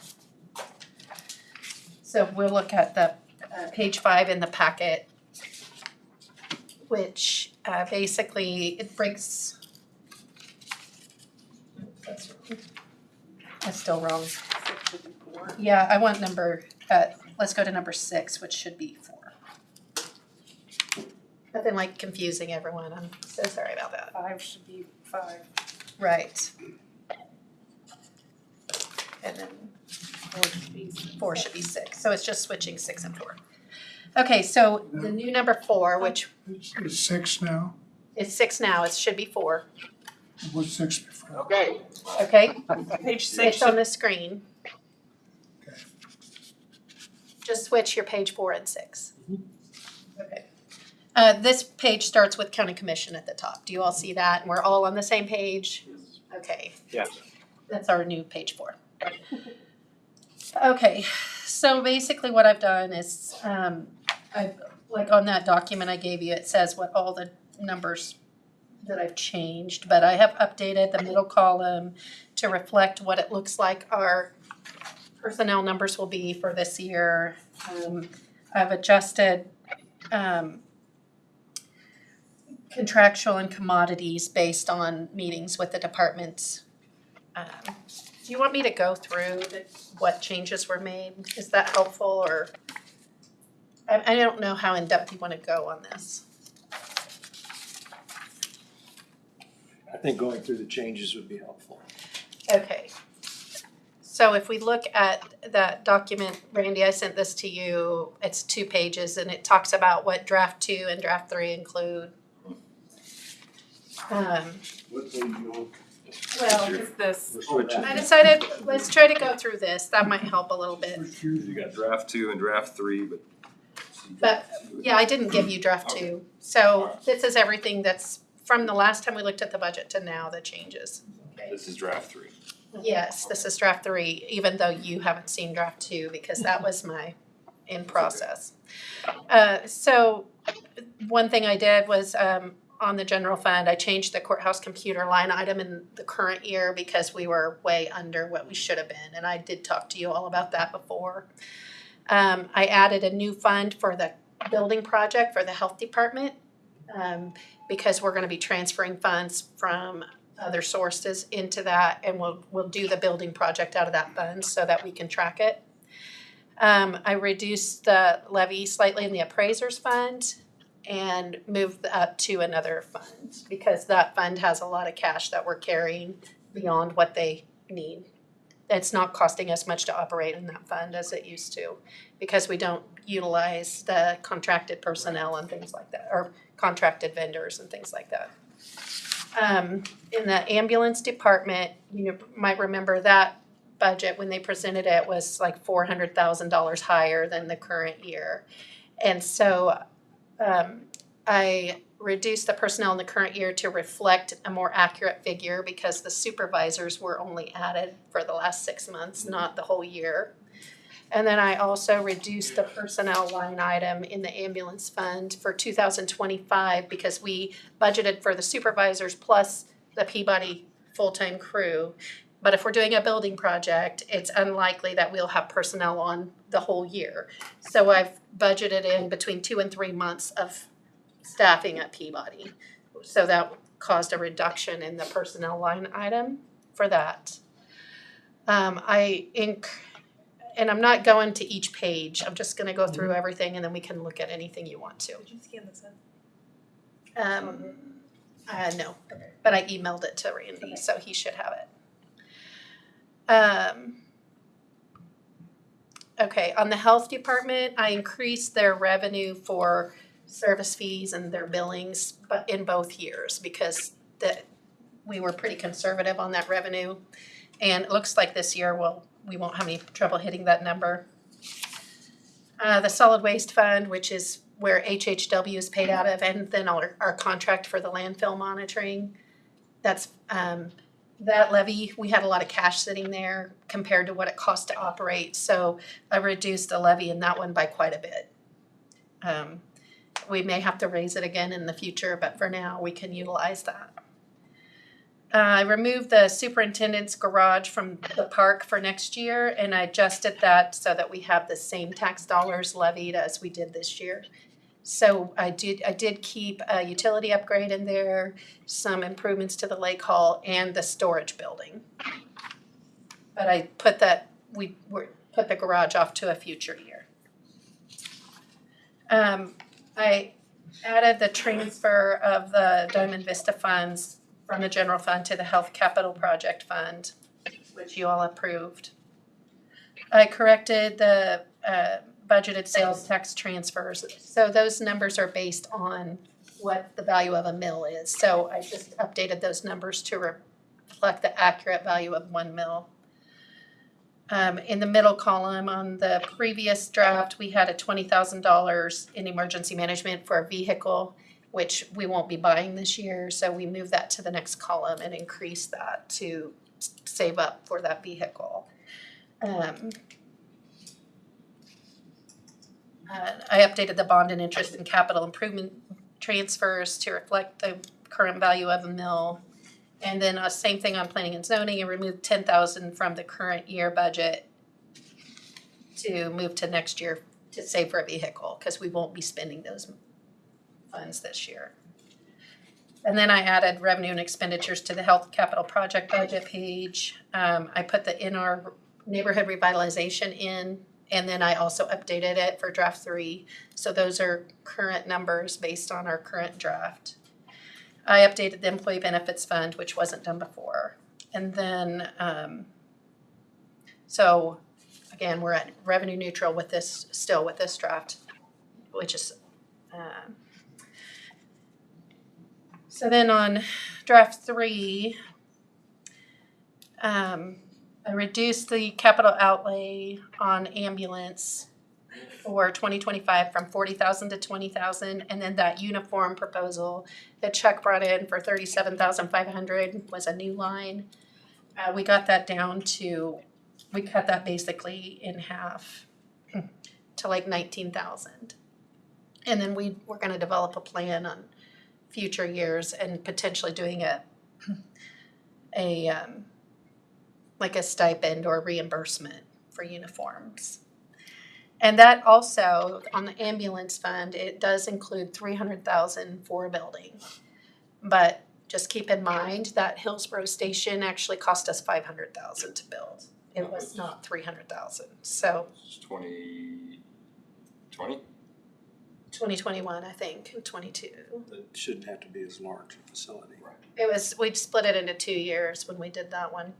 So We've done something to keep in mind, we've done some pretty big projects over the last few years, because we built the EMS station. We did build the transfer station, of course, we're doing a lease purchase on a portion of that, or the majority of it. And then the commercial purchase and remodel of that building up there. So we've been doing some big project we remodeled the annex, we did, so we've been doing some big projects. On the I'm on point number 19 here in the appraisers fund. After I talked to Nikki, I reduced the contractual line item. She felt like she had some room there, and increased capital outlay in the current year for some needs that they have. I did increase the personnel number for 2025 because the appraiser's contract will be up, and we need to have some room there to negotiate a contract with whoever the appraiser will be, which will hopefully be Nikki. But we need to have some space there for that new contract. We still have some room in that fund if you wanted to reduce the cash reserves there and transfer it to another department. In the Department on Aging, I reduced the capital outlay in 24 and 25 by $2,500 for each year. On election, we reallocated the election worker pay to the personnel line item instead of contractual, so we can go through that when we get there. Because we are going to start paying them through payroll instead of as 1099. And I did make a note here that there might be some additional extra cash there, but I would not recommend dropping it much, if any, because of the need to save for equipment, and then also unfunded mandates that come down for elections. Employee benefits, I increased the work comp line item in the current year based on our actual audited work comp totals. I updated the Lake Patrol after discussing with the sheriff. He intends to purchase a vehicle out of there in 2024, so I reflected that in that budget. Health Department, I had Krista go through and verify the grant awards, and they were not all exactly what we predicted that they would be, so we have updated those for next year. And in addition, there was the electronic health records that we use there in the past have been funded by a grant, and that is a contractual expense. That grant is gone now, and so we did not have that in our original numbers, so I had to increase the contractual for the health department. I did increase the revenue of the health department also in both columns. But we're still levying more in the health department fund than we did last year. We have tried to keep that the same. We never reduce it generally from year to year, but we had so many grants coming in because of COVID and all of that. There was a lot of money coming in, and that's going away now. So we still are trying to figure out where that budget lands. In the weed department, those numbers actually look pretty good. As I mentioned a couple of times, that we're looking at changing the staffing structure for next year. Right now, that includes just half of Josh's salary plus one person is split between transfer station and weed, and then we had a full-time person. For next year, we have tweaked that a little bit to put the 2 full-time coming out of the weed department. So that's just a note on that. But I was able to drop the levy in that fund in the weed department. I didn't want to drop it too terribly much. I did reduce the commodities and capital outlay in the current year to help with the general fund cash balance.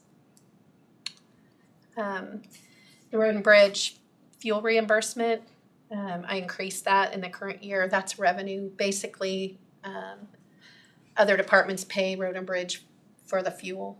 And so we should be able to up that based on what our projections are for 2025. And then the HHW, I carried over the capital outlay line for next year, special bridge. On that one, we haven't been spending a lot out of there, but I went ahead and carried over some budget authority to next year because we can do a bridge project out of there. Typically, we buy culverts out of there, and we have put a lot more culverts in the ground this year than we have in many years. And so we'll be buying more. And so that one I wouldn't really recommend changing much. And then we had the issue with E911, the budget that was, so every year for the past, well, it's been quite a few years, we receive funds that are set by the state. That's a surcharge on everybody's phone bill. That's how E911 is funded. And we get about $80,000 a year, but the budget for that fund for the past several years has been more than 80,000 of expenditures. And so we've been depleting the cash in that fund for quite a while. And this year they would, the 2025 budget, they would have run out of money. We wouldn't have been able to fund it. And so I met with Jeff, and then I also met with Chelsea, and we looked at different expenditures that we could move to dispatch, or that we could try to figure out a way to reduce the expenses. And so there are a couple things that we might be able to do in-house that we're currently paying for, but it's not adding up to the amount that we needed. And so I did reduce the current year and next year expenditures and transferred some contractual expenses to dispatch. And I'll go over those with you when we get to those lines. And then emergency management, we adjusted the contractual to increase it to account for, in the current year, to account for the equipment storage lease that we're doing right now. But I was able to reduce the expenses out of the EMPG grant to cover that. And we also reduced the capital outlay in emergency management in the current year because the radios were buying out of risk management instead of emergency management. So that was a reduction in the current year of $40,950. And then there was a request for capital outlay in the amount of $39,000 for next year for emergency management, and we reduced that to $20,000. With $10,000 being the regular capital outlay amount for that department, and the other $10,000 to be put towards reprogramming the radios for dispatch. And then I did update the projected numbers for the capital improvement fund to reflect our current year projects that are already approved, and so that we at least kind of know how much money there's going to be in there. Okay, so those are the changes. And then we can go through the funds and look at them. Okay, so this should be, I've tried to adjust back the middle columns or be as accurate as we can in the current year projections. And then any place where it looked like we might have some space to tweak some things in the 2025 requests based on what those conversations have been. I've tried to do that. So there may be things that you further want to look at or want to reduce more. This does include a one-step raise for electeds in January, a one-step raise for employees that are not elected in July of 2025, which is kind of what we've been doing. So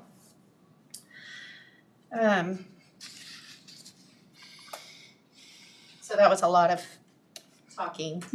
Before I go into each individual section, do you have questions or comments on any of that? It's like you've done a very thorough job of updating the numbers where we're starting and then finding places where we can be more efficient. I've been trying to do that, so do you have? No, I'm just thinking this exercise is really, that you've implemented, it's I know it's a lot of work for you, but I think our department heads may get it a little bit better. Yeah.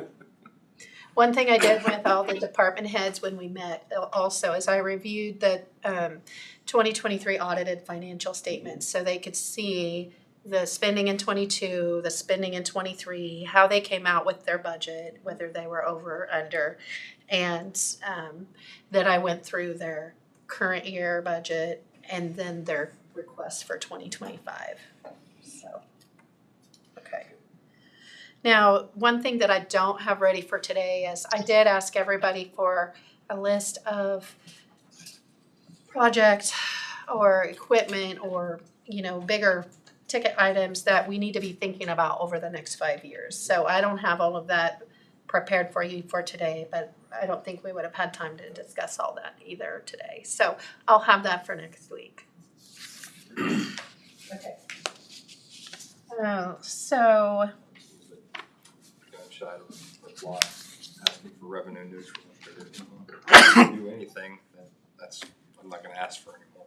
right, so just keep in mind, we'll go over, there's some areas of concern with cash carryover that you'll need to be paying attention to. The budget is probably doable, but it's a little bit scary. So, on the commission, that's the first department, which is on page 4. And there, I put the county counselor in with you all instead of on its own separate line. So the circle page 4, which was previously page 6. Okay.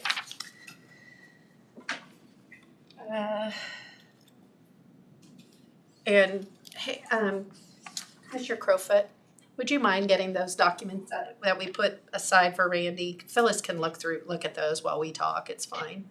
Because I sent them to him. And I can reprint them.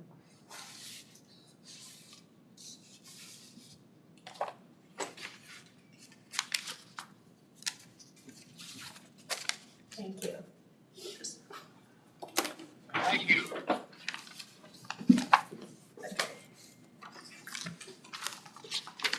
Make sure I don't have anything extra. Here's the draft.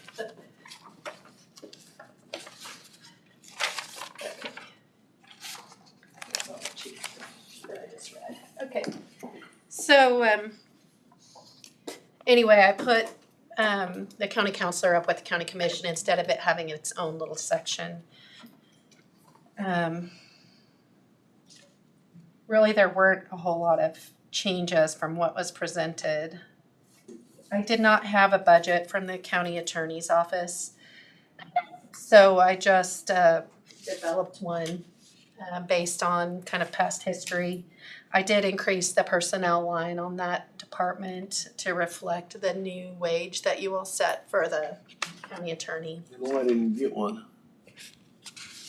Well, he was in court the day we did the budget presentation, Well, that didn't. and then I haven't had the ability to get one, so afterward. That also includes the juvenile detention costs. That's kind of bundled in there as well, which they don't really have any say over that. So the one thing on the sheriff, which is closer to the bottom here, we did talk about vehicles. So he does have a vehicle ordered, and then he's ordering one this year from Lake Patrol funds, and then he has 2 budgeted for next year. So one of these lines we may be able to reduce a little bit depending on how that comes out. You see how we have $120,000 in both years. So one of those we might be able to reduce slightly. Also, just so you all know, I do have a meeting with the sheriff and the fleet management folks to see what it would look like, if it would make sense financially for us to do a lease instead of buying these vehicles outright all the time for the sheriff's department. Just because of budgeting, and keeping newer vehicles. So we'll have to just see how that shakes out, but we are looking into that. Usually on his face, sticker shock, but if you start thinking deeply about repairs, oil changes, all the frills that go along with it, that sometimes it can actually be way cheaper. So, and you all know we've really struggled this last year with repairs. Yeah. There was a story on the news the other night about what do we got? The Dodge. Durangos. Durango. same all the way across the United States. Yeah, it's a big thing now. So anyway, so that's something I won't make a change without having further discussion, but I want you to be aware we might be able to reduce one of those. The jail, really, their information that they provided was all really, really good, and it's really pretty tight. They're doing a good job as far as, keeping those numbers and keeping track of their expenses. So, when we go to the very bottom and we go to the dispatch, communications and dispatch, I did increase the contractual to, based on some of the expenses that were in 911 that we don't have money to pay out of there. And so I didn't give you what the previous amounts were there, but that in both columns I did increase the contractual over what the request was to cover that shortage. Does anybody have any questions on this page? Okay, so then we go to page 5, and at the top of that is emergency management. Okay. So I made some notes on this one. I did make some changes. The contractual line item, I bumped up 15,000 in the middle column. And then the grant expenditures, I changed from 16,000 to 1,000 to cover that increase on the contractual. And then same thing for next year. I adjusted the contractual, oh no, I didn't adjust that because it was already figured in. And then on the capital outlay, I did those adjustments that I read about earlier. And then the grant, the EMPG grant, we've always had a separate line for expenditures, but that actually, the way that we're applying for it and reporting on it now, it's basically to help pay for the salaries. And so we will no longer have an expenditure line there. It's just money credited towards the salary line for emergency management. So that actually helps our bottom line. Judicial, I've just put in the requests as they were presented. On the courthouse, for the middle column, and we talked about this during the presentation, I did add salaries to account for in both years. So to account for Kobe this year, and then account for Kobe and then the one maintenance staff that we will have. Right now, we're contracting for some custodial and maintenance, which will be stopping once we get our new custodial contract in place. And then on the contractual line, you'll see that increase, which is due to the custodial contract. Commodities, so basically everything in here is the same as what was presented. I do still have 500,000 in here on that multi-purpose building line for 2025. And so that is one area that could potentially be carried over for cash carryover if we don't build that building, or if the board decides to keep that money for cash. I do have the security line, which is the same. That's that 45,000. That's what we pay the district court security contractor. And then on this courthouse improvements line, we had in there, remember that you wanted to start saving towards courthouse improvements with a goal of 1.2 million. So I kept 100,000 in there for this year because of some of the things that we're going to be doing, like the plumbing improvements and potentially the parking lot and things like that. And then I have 500,000 in there for next year. We had 600,000 in the budget this year, so I've carried most of it over and put it towards cash. That's another 500,000 that you could put towards your cash carryover. So It is. it is if we don't spend it, right? Right. Exactly. So that, between those lines, depending on what projects you do or don't do, you have your 1,373,000 carry over, okay? So I heard it. Okay, so then, yeah, planning and zoning, there wasn't really anything major there. Administrator, same, you know, I kind of tried to keep everything as close as possible to what was budgeted for this year.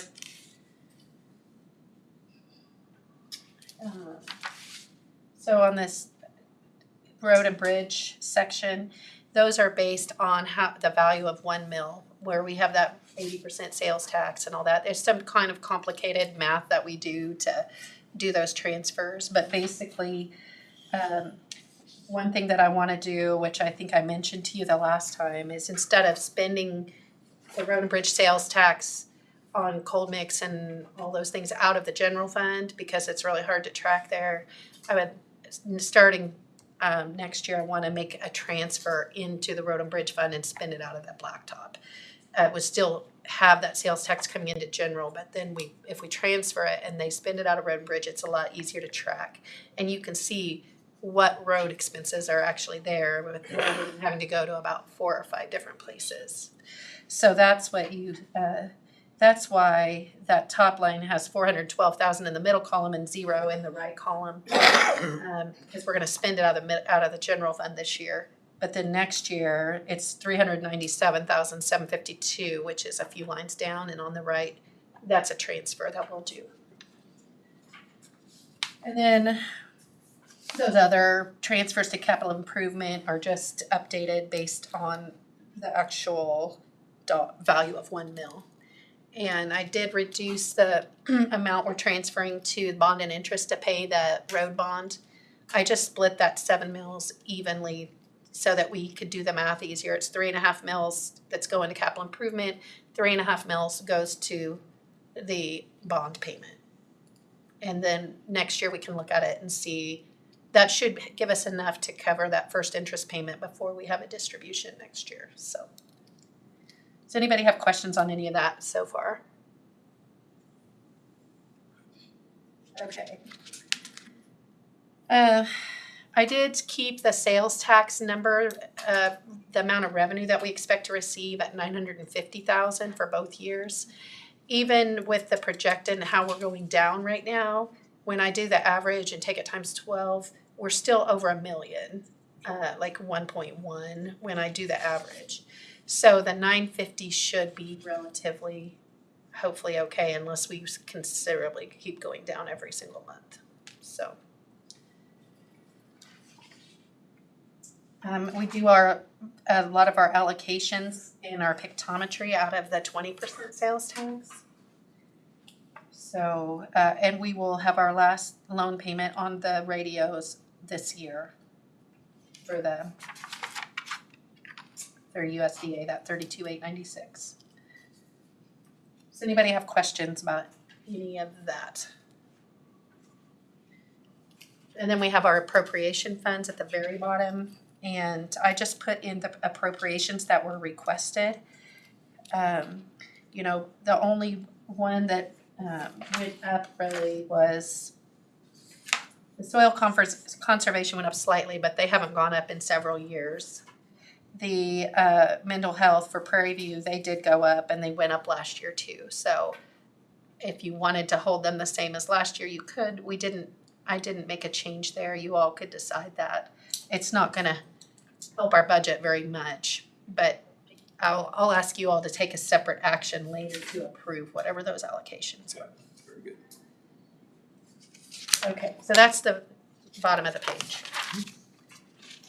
So then if we go to the next page, which was page 4, but it should have been page 6. So there's some just general expenses there. And then I added a section at the top there that says transfers out. Do you all see that? Because I wanted you to be able to see, it's about halfway down the page. And it says Diamond Vista to health capital project, Sunflower Wind to road capital improvement. You guys all see that?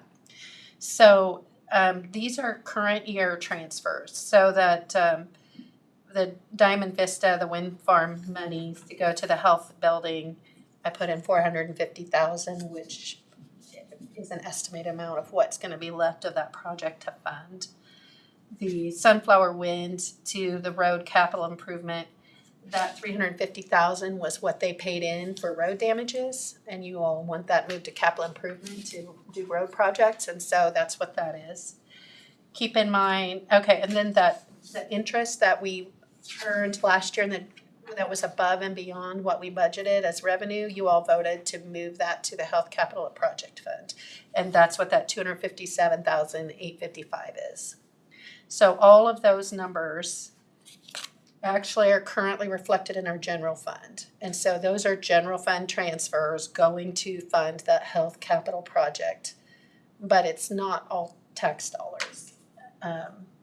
In fact, none of that is tax dollars. Okay, and then the next one, general to bond and interest correction, do y'all see that?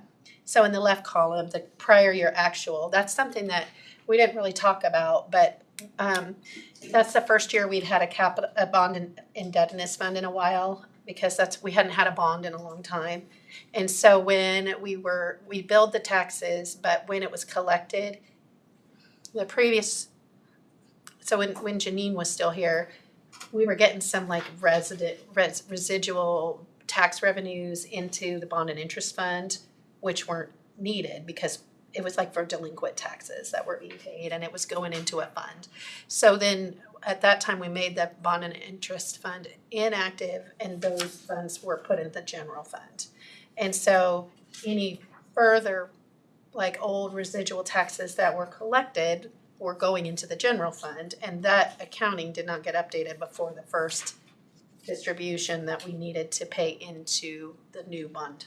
So the taxes that were collected were the correct amount based on the levy, but they were put into the general fund instead of bond and interest. And so we had to transfer those last year in 2023, and that's what that line reflects, just so you all know. And it's all corrected. But that was one that we had to do a journal transfer last year. And then in this budget, I do have, after the conversation last time where you said we raised the mill levy by 1 mil to be able to put money in risk management.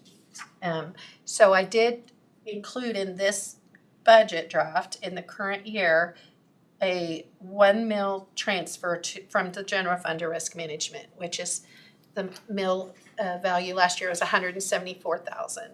So you guys get to decide if you want to do that or not, but I put it in here to transfer that 174,000 to risk management. Okay, and we can take that out or leave it. So that's what all those transfers are. Does anybody have questions about those? Is everybody super excited? I'm having more fun We're just excited listening to you. Yeah. I'm having more fun than you are, I think, right now. That's a lot of work. Okay. So the next one, page 7, is the bond and interest fund, which is also called debt service. And so this is where we pay our bond payment out of. And you'll remember that we reduced the amount of the levy that we levy in the general fund and transfer to capital improvement to cover this transfer. So we're levying in the general fund, transferring in here to pay this bond payment.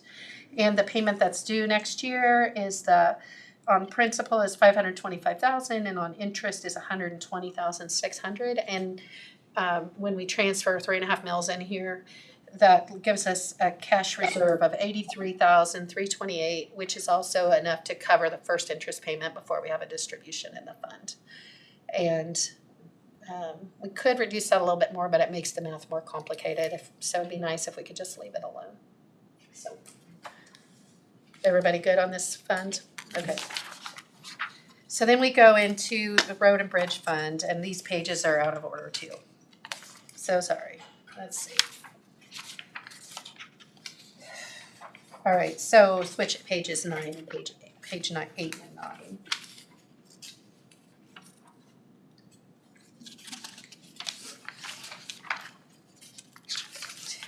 Okay, So where I wrote the numbers on, when I put page 9, it should actually be page 8. So this basically shows a summary of all of the road and bridge. Okay, so this is the revenue. And you'll see I added that transfer in sales tax from general over, it's the last thing on this revenue part.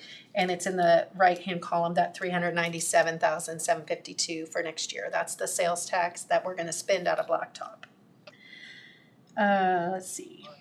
And really, there's not a whole lot else on here that I think we need to talk about on this page.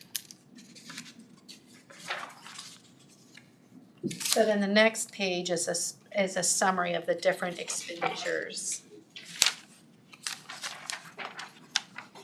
And then you'll see the cash reserve on this page, 2025 column, $848,077 is the cash carryover. Does everybody see that? And somebody's gonna ask me what it was. Yeah, it's actually, should be page 9, sorry. Switch 8 and 9. Yeah, switch them around. Next time I'll try to not be so rushed on getting those pages to you. Last time, our cash carryover for was $1,556,554.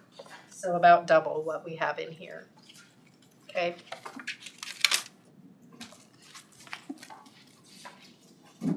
All right. So on to the next. Then we go into all of the detail of where all these expenditures fall. Okay, so this is page 10. So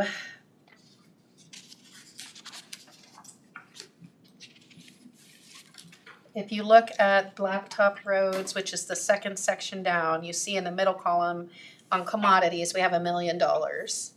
On the right hand, we have a $1,397,752. That's increased to spend those dollars that we transferred in there.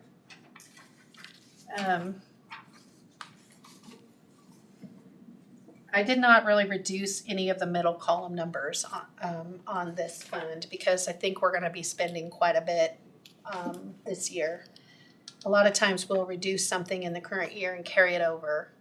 And if we need to, if we realize that we're gonna have a lot more, like we didn't spend near as much as we planned to this year, and we get into next year and we see, you know, that we had a lot more cash at the beginning of the year than we expected, we can always amend this particular fund and give ourselves authority to spend that cash in the next year.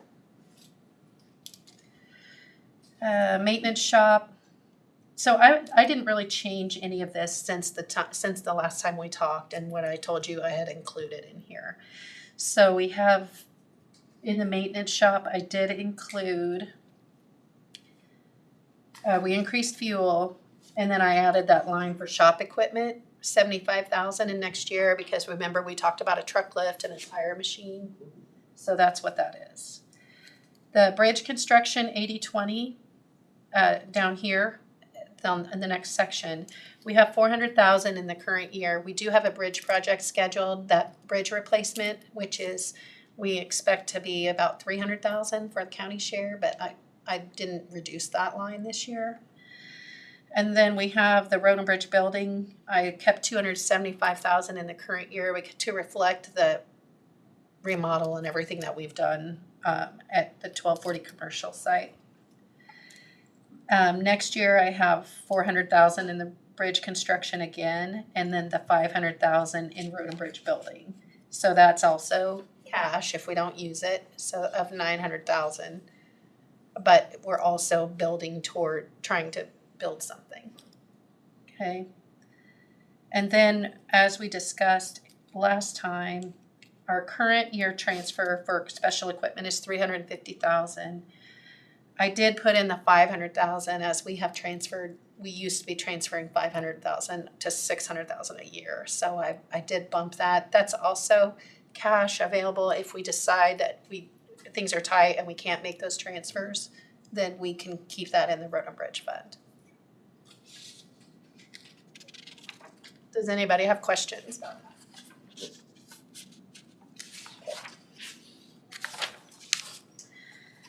But now the papers get really, the type gets really small, I'm sorry. We already discussed ambulance and kind of the changes that we made there and the things that I talked about with Chuck that maybe we could try to reduce so that we can get a building built. So reducing capital outlay, like delaying some purchase of equipment that maybe we want, or maybe some things we want to do to the station so that we can build new. So we've reduced those. If you look at the cash reserves, which is towards the bottom on the right of that top section, it's 177, 164. Does everybody see that? Okay. And we also have that 300,000 on the ambulance building new. And I've got 375,000 in there for an ambulance, which he wants to order in 2025. We do have the director vehicle, 35,000 in there. We wouldn't be buying it next year, but that's how we have been in the process of saving money, and just adding to it each year. If we want to take that out, since we're doing a building project, we could add that to the building and then just put it up back in the next year. You know, that's one thing we could do. And then the uniform line, you know, he had 37.5 in there. We got that down to 19,200. Yeah, basically what I did was that at the very bottom, that 803,940, that's the same tax dollars we levied last year. And so that's how, you know, we could fund it with the same dollars as last year. But the cash carryover is smaller. That's not accounting for an increase in, I just put a slight increase on the fees to 640,000 from 629. Does anybody have questions? Is everybody bored? No, it's all coming together. Last year, our cash forward number was 208,499 in the ambulance fund. So not too bad. Appraiser, we did, I kind of already told you what we did. If you look at the cash reserves of 139,308 on the close to the bottom on the right, there's still a little bit of room. If we need to pull cash from here, we can, but we may want to wait until the next budget year to see. There's still more than what there's still a little bit of a cushion there. Department on Aging. This one is just kind of tricky because of the health insurance and then the saving for a vehicle. You know, we just bought a van a couple years ago, but we're adding to that vehicle line every year to save. And so that raised the budget, and it's raising the levy in that fund. Last year we levied 83,000. This year to fund this, we'd have to levy 103,000. And so one thing about the capital equipment funds, like setting one up for each department, or you could budget the same amount from year to year instead of having increased the department budget every year to save. So like every year, if we budgeted 5,000 or 10,000 and it's consistent, then we transfer that into another fund where it builds to make the purchase.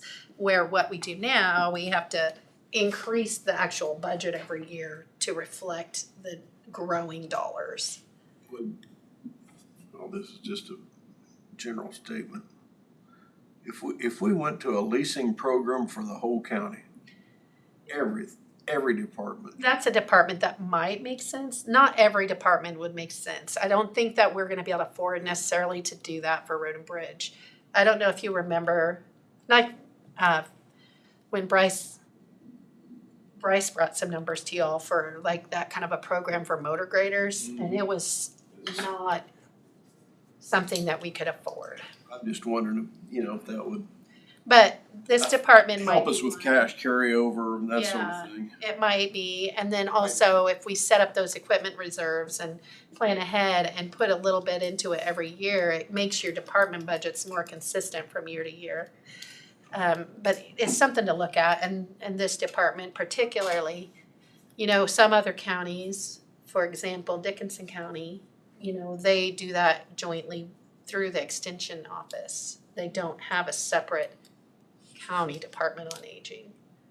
So there's lots of things to really look at with that. Anyway. But I can definitely check into that department, it might make sense, the appraisers and Department on Aging and, you know, some of the road vehicles that we have in I other just don't wanna departments. get to the point where we're so tight that we're robbing Peter to pay Paul. Right, exactly. And then, like I said, their main expense, that's kind of unpredictable and constantly rising is that insurance, that health insurance. So,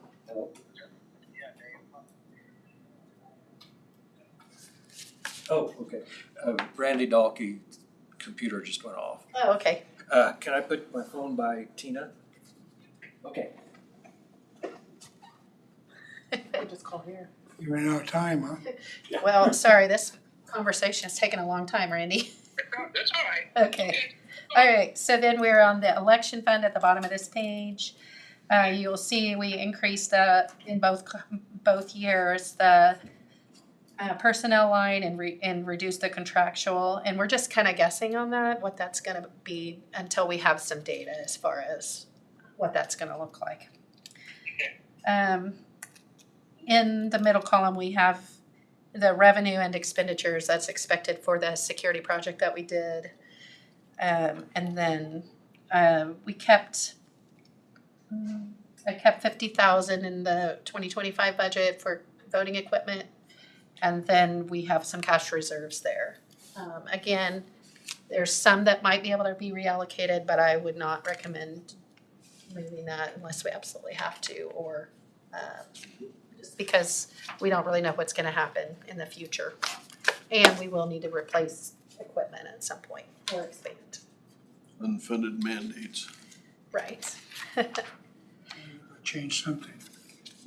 On the employee benefits fund, really, there isn't a lot of change. I split up the medical and life insurance premium line and added a new line for health claims. And we had 1.5 million on the medical and life insurance line before. And so what I did is I put 600 in the current year and 900 on health claims to encompass that 1.5 we had there before. And then I did, for next year, I put 500,000 on the insurance premiums and 1,000 on the claims.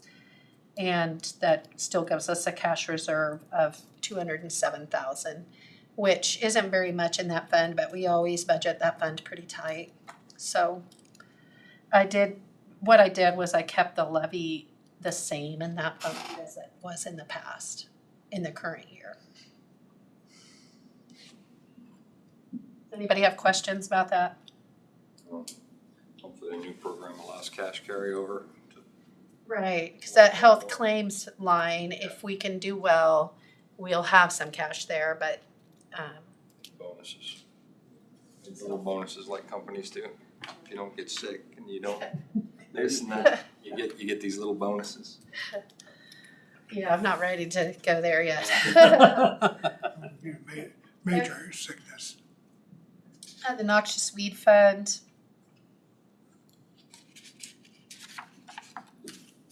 I did reduce that some.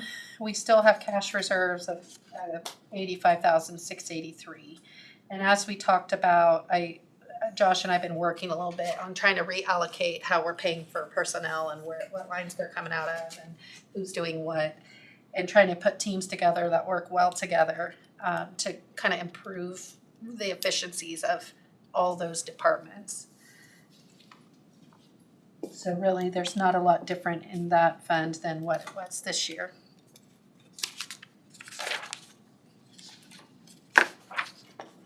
Health department is on the next page. And the main thing to consider here is that we have cash reserve shown of 13,862. And then we also, the previous year, this current year, we did ad valorem tax of 105,000. And to fund this budget for next year, it's 149,000. And that's because of the way that all the grant expenditures are coming in and the grant revenues. Now the service fees, I have 125,000 of revenue in each column for the service fees. Those might be higher, but I don't know, and we want to be careful about overestimating. So.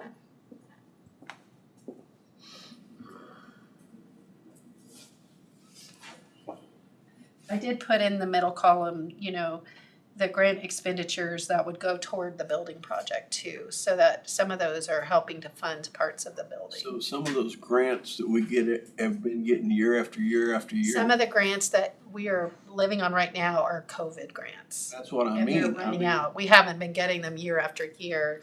I mean, it Prior appears to to me that if we have one hiccup on a grant, we're underwater. It always looks scary in the health department fund. It's always kind of like that. But it is a little scary, yes. Okay. If we do have a shortfall, then it might be that you have to pay some expenditures out of the general fund. I know, yeah. So. We don't want to do. Krista's done a really good job of managing all those grants and managing, their budget and everything. So she's. I just know that some of those grants are like every year, and we've gotten them every year. All of a sudden, boom, we don't Right. get one. Different. Right. Yeah, and some of the amounts that we were expecting have changed too on some of these. So. Beat Randy to the punch here, but some of those grants are for specific employees, right? Those are not the ones that are going away. Right. Okay. And the particularly so one grant funds a portion of an employee, and right now that position isn't filled, so we're saving that right now. And Krista's plan is to at some point later in the year to fill that position again, because right now it's not a busy time for that. So she's planning to wait till later in the year to fill that. And then also in here, I don't know if you'll remember from her budget presentation, she's looking at, which I think is a good idea, going from a part-time billing person to a full-time. And that person would also help cover the front desk when people are out. So one other idea I have, which I've already kind of talked to both Krista and Chuck about, is that billing person, depending on how the volume, they might be able to also help in the ambulance department, because we're trying to do some succession planning, because we have people that are getting ready to retire that are currently taking care of billing. And so once we can get somebody in full-time, get them trained up, we might be able to do a shared situation, or either within their own department or within two different departments. Which is a very important position. Yeah, we have to keep the revenue If you coming in. don't bill, you don't get money in. Right. So just making sure everybody remembers that is reflected in this personnel number here. Okay. If you don't bill on time, sometimes you don't get paid at all. Right. If people are planning for the expense and then you wait too long. And they spend it. Yes. Does anybody have questions about anything in the health department that we? Okay. Solid waste, I already told you that I reduced the levy in this fund by a lot. We had quite a bit of cash carryover here. So if you look, last year we taxed 51,117. We raised that a few years ago because we were running short in this fund. But we haven't been spending it now. And so this year I'm only putting in $6,399 of tax. And we're shifting that revenue to another area.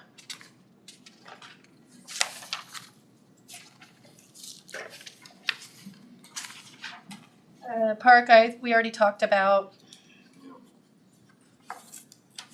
Does anybody have questions about anything on park?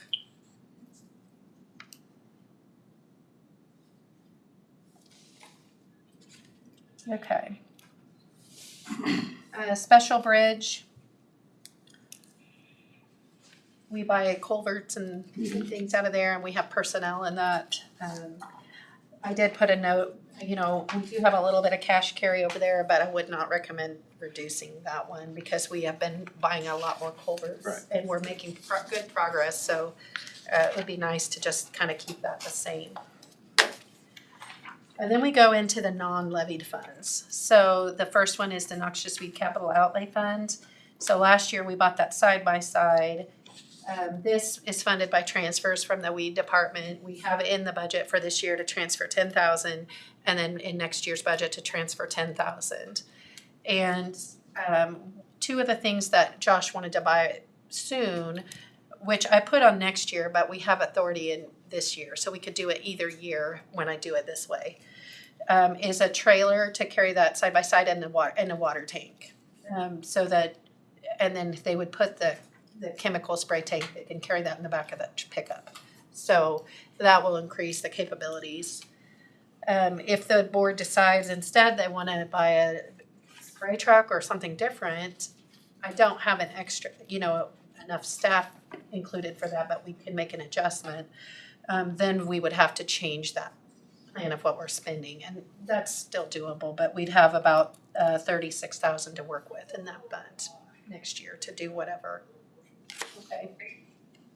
Yeah. Give me a quick rundown on what the plan is there with that. I mean, you say a water truck and then the side by side and all of that.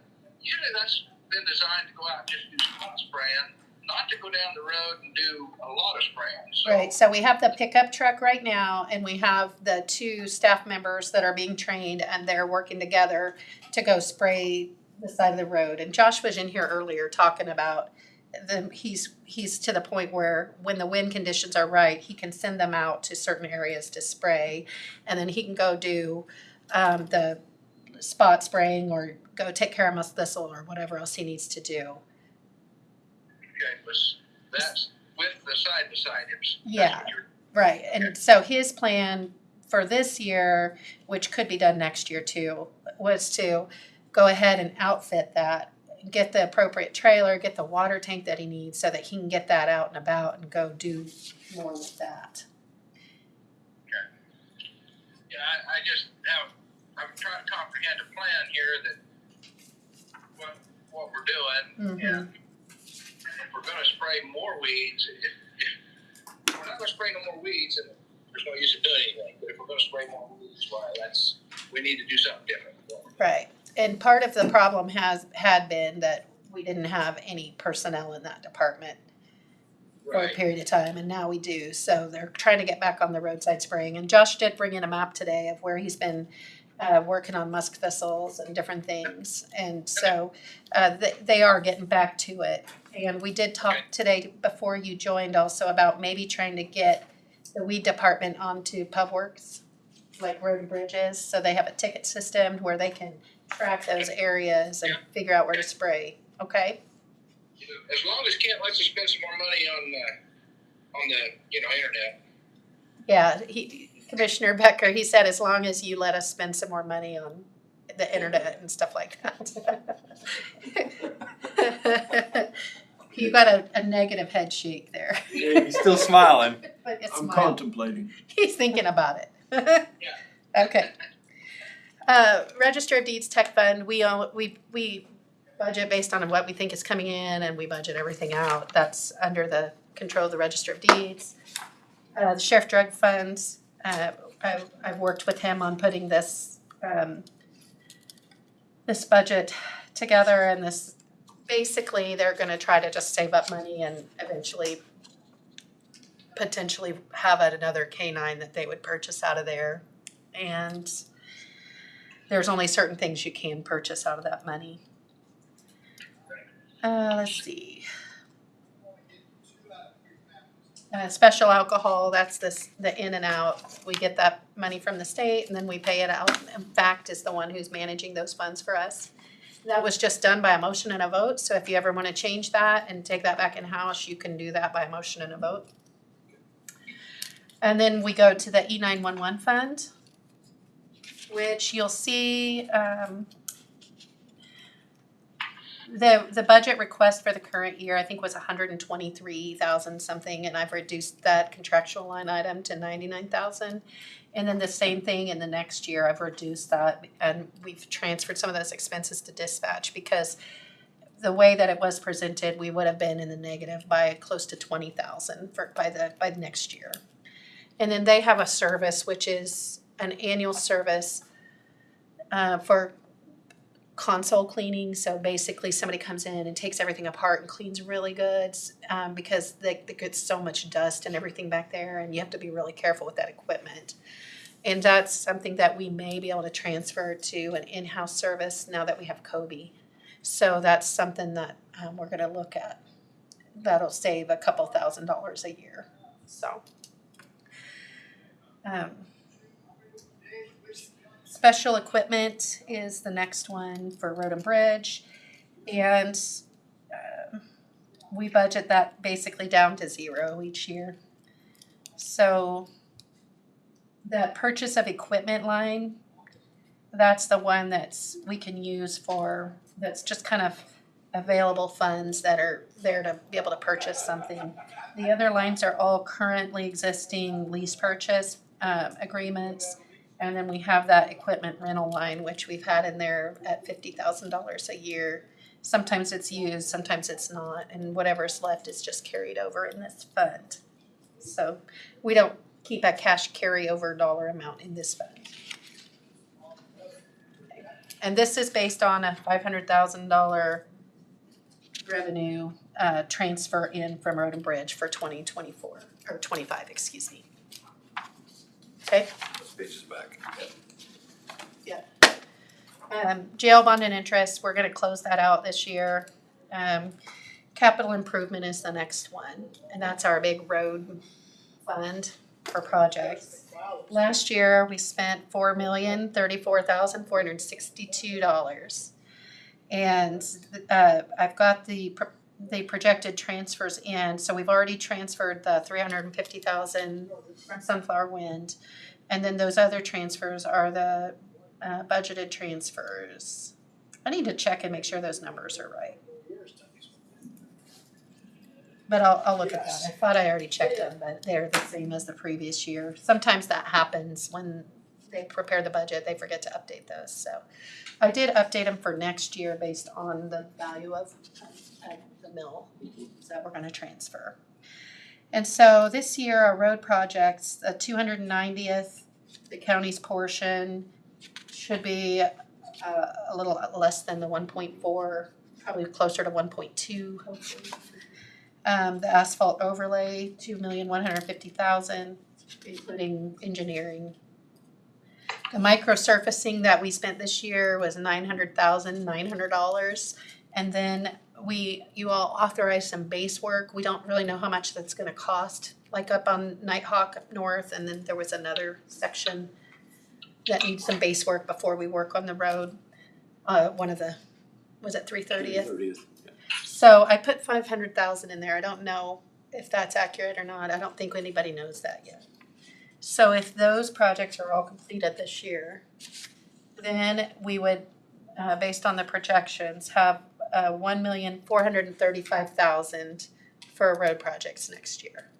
And I just put that in as a general number. You all can have a work session to figure out what those projects are gonna be, or if we wanna build in that fund. Sometimes we go a few years and we levy money in the general fund to do the transfers and build up for a bigger project. So that doesn't have to be decided today. Does anybody have any questions or comments about this fund? Sunflower Wind, Mm-hmm. you also have it going into the health department? No, that's from Diamond Vista money. This was for the road. Yeah, I thought I seen. There is Double it some, up. yeah, there is some money. It's 450,000 that is going from Diamond Vista monies into the health project. And Sunflower. What's going into capital improvement. Okay. Okay. And that 500,000, I may actually move it. I probably will move it to 2025 because we already have authority to spend it this year. And if I put it in the 2025 column, we could have more flexibility. We could spend it either year.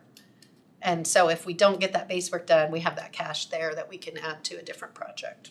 So, does anybody have questions about that? Okay, then we go into risk management on the next page. Just a quick, Yeah. do we always encumber wind farm money? No. We did those transfers because you all have already approved those things. The balance of the health department building, you already approved utilizing wind farm funds. So those were actions that you took specifically. Typically, no. They're carried in the general fund or go towards just general operations. I think we need to think long and hard before we encumber those monies. Okay, moving on to risk management. We have that radio LSSE grant. So remember, we should get about 108,000 in. We're spending 120,000 out. The county's portion is the difference of that. And then in the revenue at the top in this draft, I have that 174,151 transfer from the general fund, which is that 1 mil that you increased the taxes last year to help with risk management. We hadn't really discussed, and that's a decision you'll have to make of whether you want to move that money there or not. So I did put it in here, and that we just budget to spend out whatever is in there. So then we have the transfer station. And this one's also tight. I don't know yet what our actual revenue is gonna be in the current year, because you all raised the fees last year again. We raised commercial and residential, everything by 25%. And I have not seen the June distribution yet. So once we see that, I might be able to update the revenue numbers a little bit more. It hasn't come through on our bookkeeping yet on this side.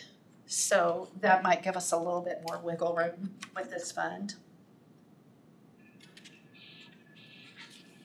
Because there's really not much wiggle room the way it is here.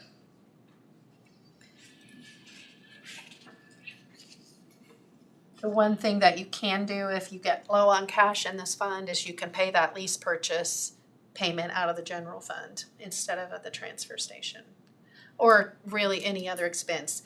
We try to make the transfer station completely self-sufficient and to where it's only funded by the solid waste assessment and the service fees, and that we're not putting any ad valorem dollars toward that operation. So. Still upside down. We'll see what the revenue changes. Right.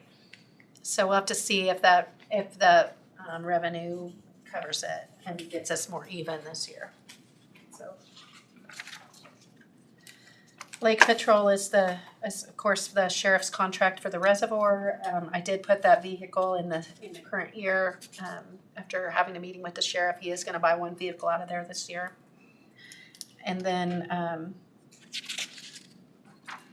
the county clerk tech fund, the guys basically spent all the money, so Ashley doesn't have any. Sorry, Ashley. I don't need any of that. That's zeroed out. But that comes from documents filed in the Register of Deeds, and we never know what's gonna come in, so we budget what we think might come in, and we budget it all out so that there's authority to spend it. Same on the next page with the Treasurer's Tech Fund. And then at the bottom of that page, we have the bait shop. And in this fund, we have the last of the transfers back to the park, scheduled for 2025 to pay back the startup money for that. So that would be completely paid back in 2025. And then any monies that are above and beyond expenses would be slated for lake improvements. So.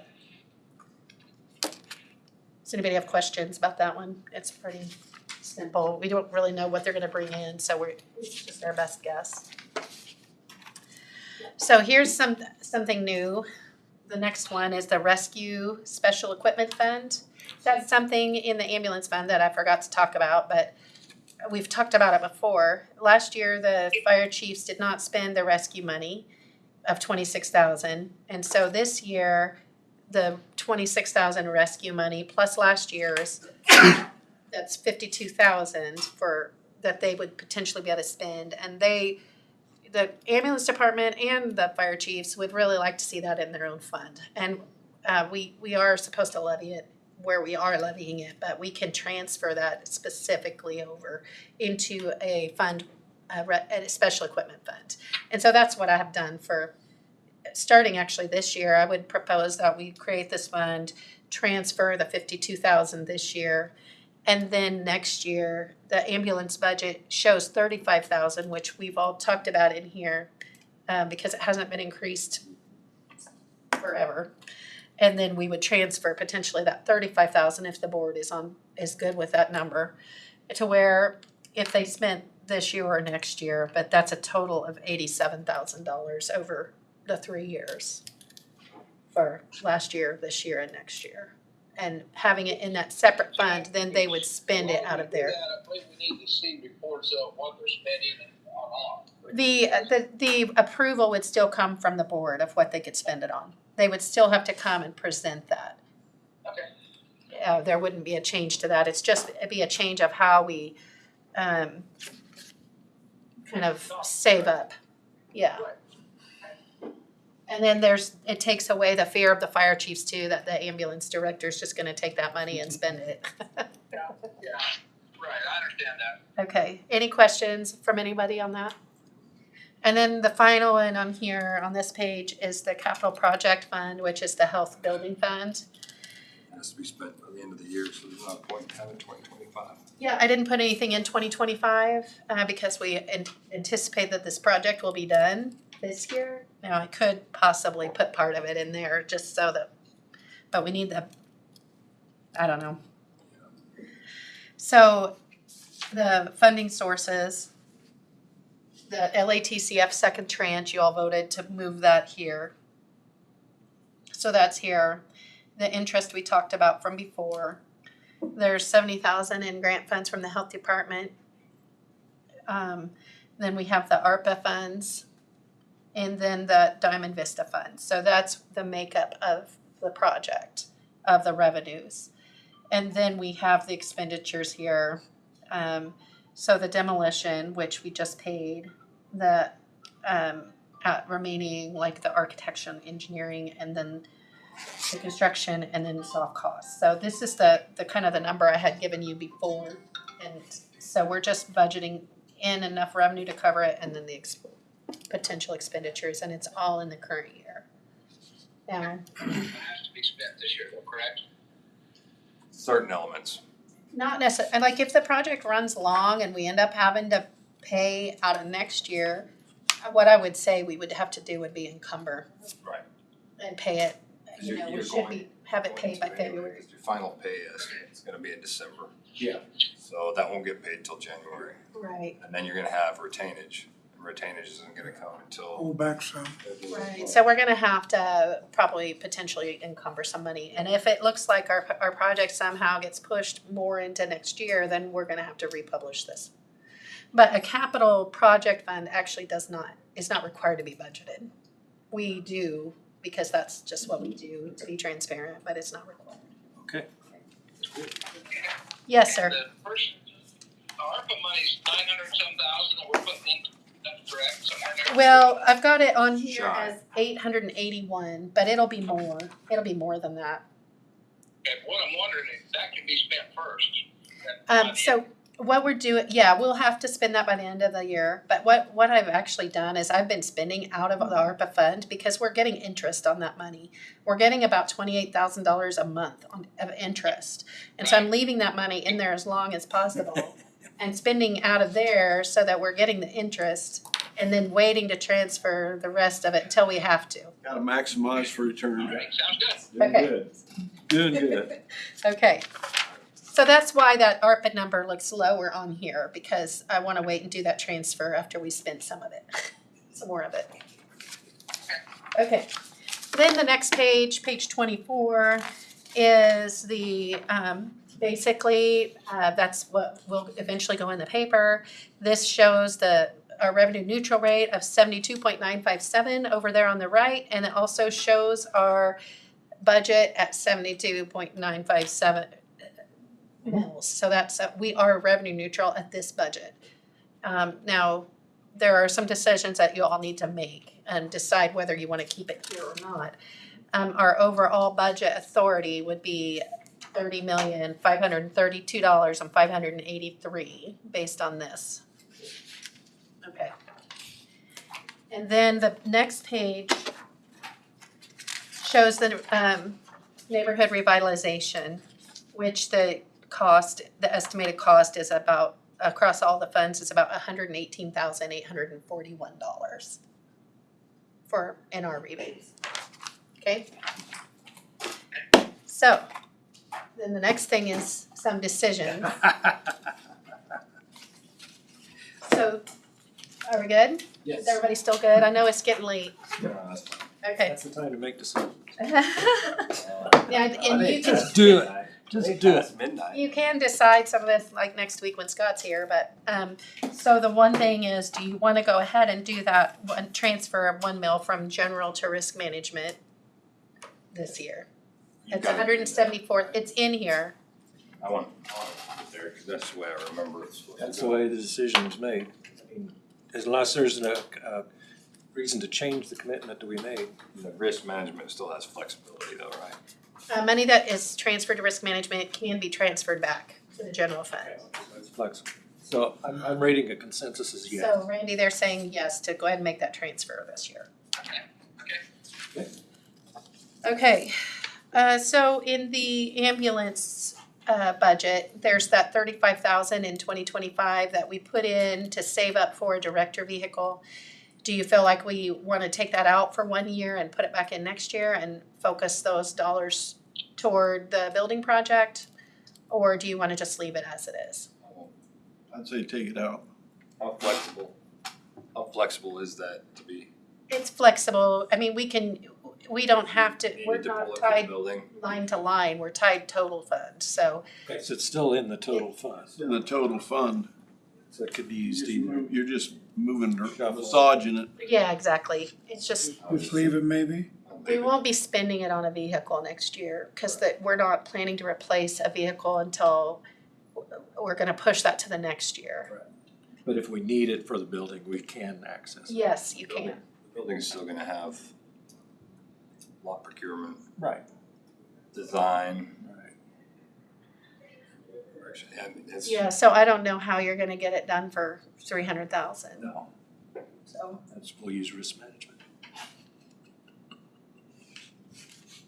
We have options. We can get it done for 300,000, it's just how elaborate do you want it? you're gonna get out there on a ladder and help maybe. So the next, Got one bay and All two. right, so let's go alright, back so we're to, just gonna leave it there. let's leave it at this. Okay. Yeah, leave. So the next question is whether you wanna reduce the cash reserves in the appraiser fund any further than I already have, that for 2025. What was that? Yeah, got to, Let's see, and what would be the comfort level? well, let me pull something else up here. Buy more equipment or anything. Pictures, No, scanners, or no, they have some computers and different things that they need, but they should have the capability to do that Page 11. within their Thank you. current budget. 11. 39. And I was just gonna pull up this one sheet I made that you guys don't have, but My thoughts. appraiser, last year they spent Make that one. 350, last year they spent 350,992, which is 3 months of that is 87,748. And we've got quite a bit in there, Get you there. About half of that. but we can leave it in there for a year, or, I mean, it's whatever you guys wanna do. I'm looking at line 3 to 6. Trying to figure out how to make 6 work. Where are you where you pull from. I don't know what you're talking about, sorry. You're suggesting Yeah, how you make 6 work out if you right. use some of this, and then we still try to keep revenue neutral, so I'm trying to look at it that way. Okay. No, that's all right, I get you now. I take a long way around sometimes. So you would potentially be open to reducing it a little bit Yes. more Yes. if we need to? Yes. Okay.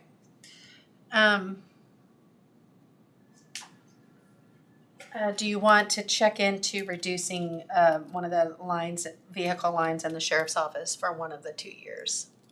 Oh, that's right. There's another 50,000. Oh man, he's had such bad luck. He's That's just a, keep it rolling. I think One department that got. You don't wanna. I'm not really in favor of that one. okay, so we can leave that That's one alone. And then so if you appraisers, could you get to the, okay, We're not gonna be able to reduce it as much as you're wanting to. right, can you split hairs and throw it at a 1.5%? Yes. I know that's not the full 3%, but Yeah, so the next thing is the estimated cost to change the certain departments from Capers to KP&F. It's gonna probably cost us $350,000. I jumped clear over that one. I said no already, sorry. I'm not in favor. I know, it's a nice thought, but it's a, I'd like to do the program, but the sticker shock is. It would be very expensive, and once you make the change, you can't go back. It's irrevocable. You had that, a new ambulance. Yeah. I mean, Well, and then like Kent would point out, this is a 1 year that's gonna be. it's revolving. Yeah. It's a new Right, ambulance yeah, every year. it would grow every year. Right. So Continue. it's not that it's something we maybe shouldn't consider doing in the future, but I don't know that this is necessarily the year that we can do it. This one.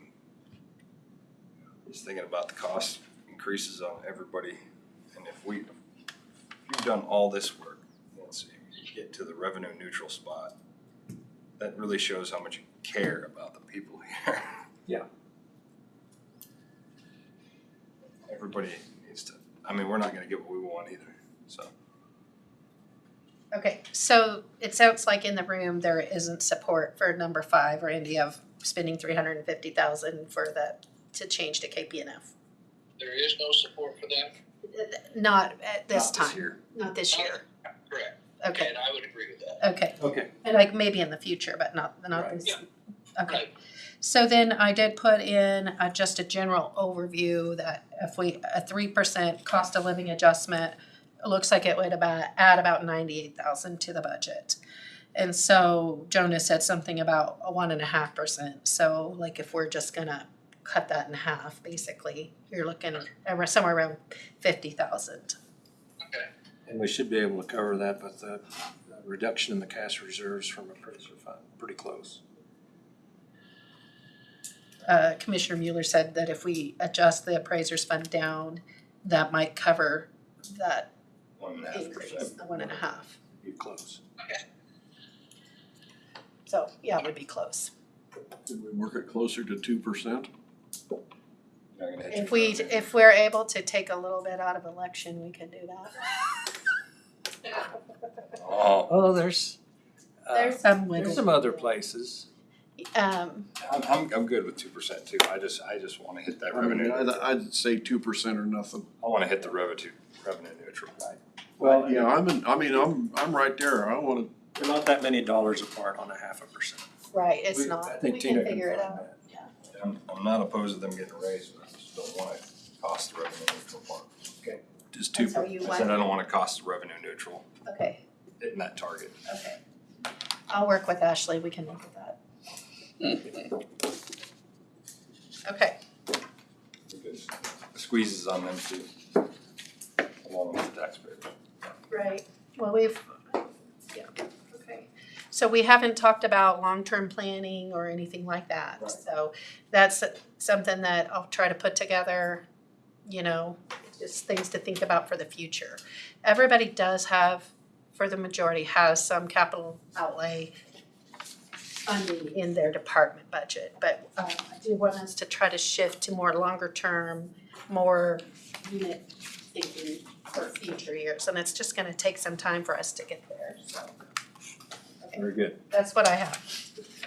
Okay, Thank you, Tina. That was a tremendous amount of work. I think you hit it right on what commissioners were asking for, trying to find efficiencies, but making us very much aware I commend you. of. It's the first year I've been on here that we've even seriously had revenue neutral in the,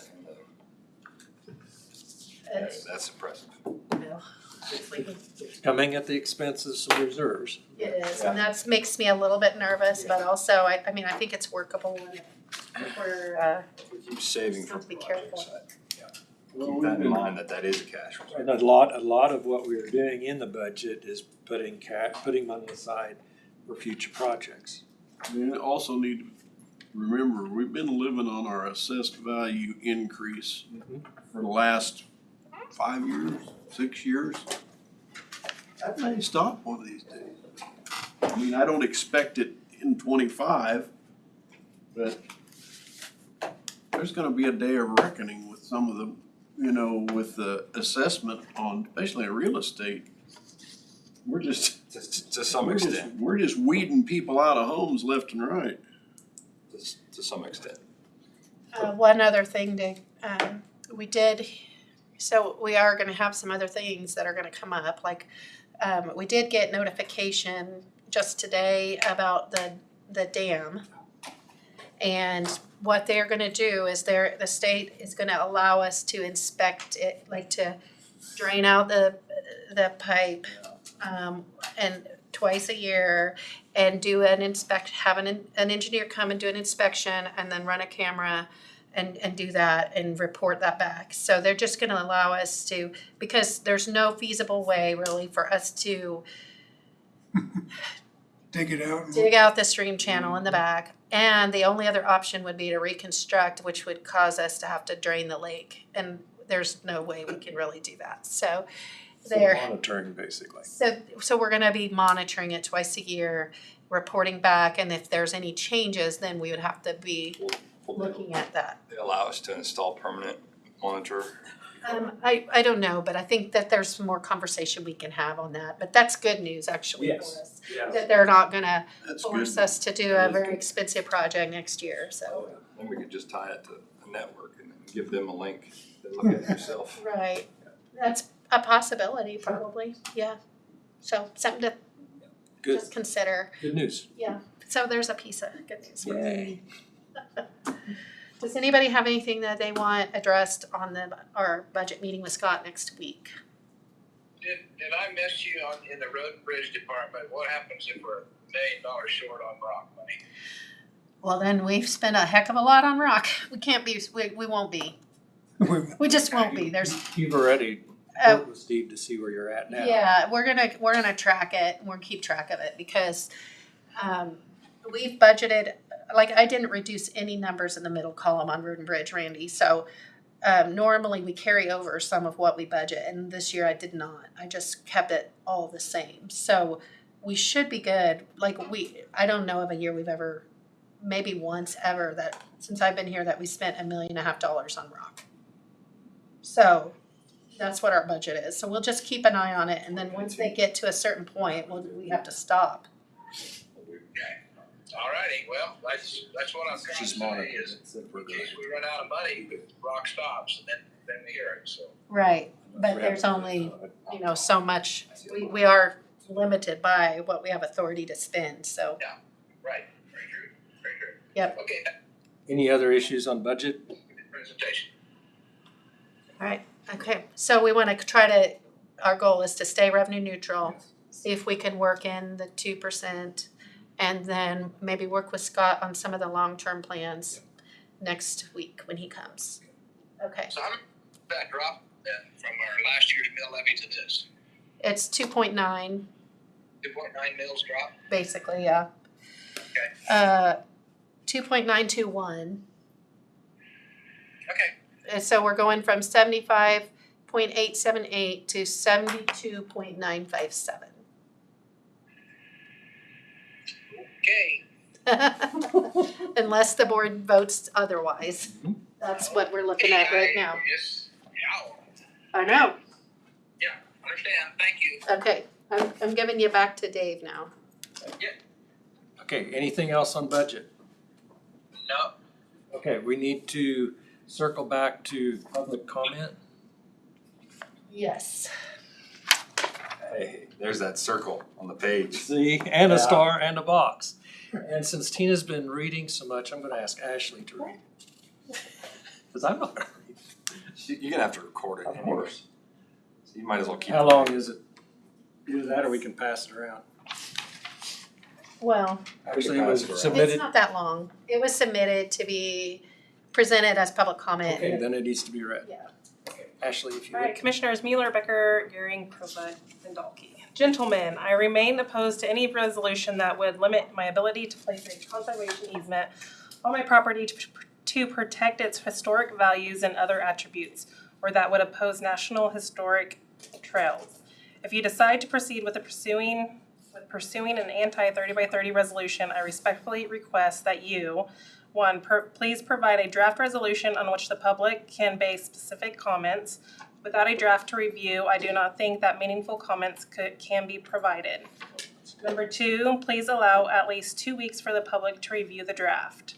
3, please have the public hearing in the evening. Otherwise, people will be disinclined to participate or offer comments because they will have to either take time off from their employment or interrupt their farming, ranching activities to come to a daytime hearing. What will be the ground rules for the public hearing, such as what will be the time limits on speaking? Can the public ask questions and receive answers, or can the public only offer comments? Will non-county residents, landowners be allowed to speak? Other things the public needs to be aware of. Finally, rather than pursue a resolution, please consider creating a policy statement, or whatever the correct term might be, opposing the federal 30x30 initiative, and put that statement in the form of a letter signed by the commission, rather than pass a resolution which would have the force of law.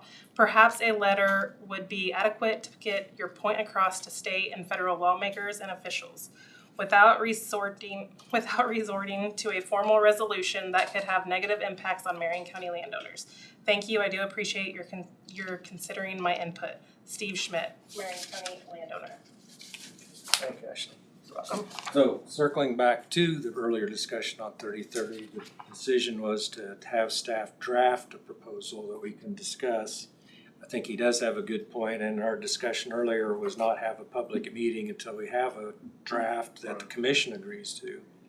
So with that in mind, I don't really think a July 22nd is feasible.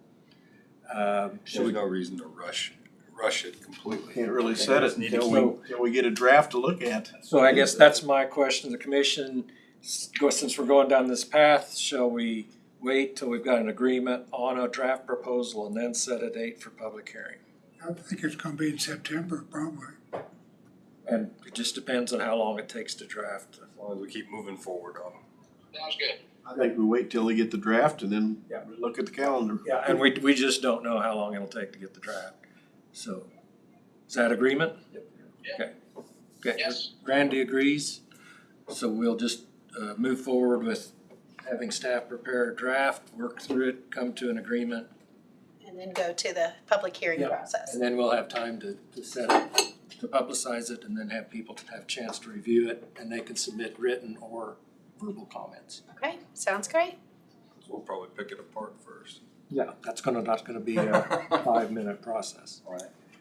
Okay, anything else administrative?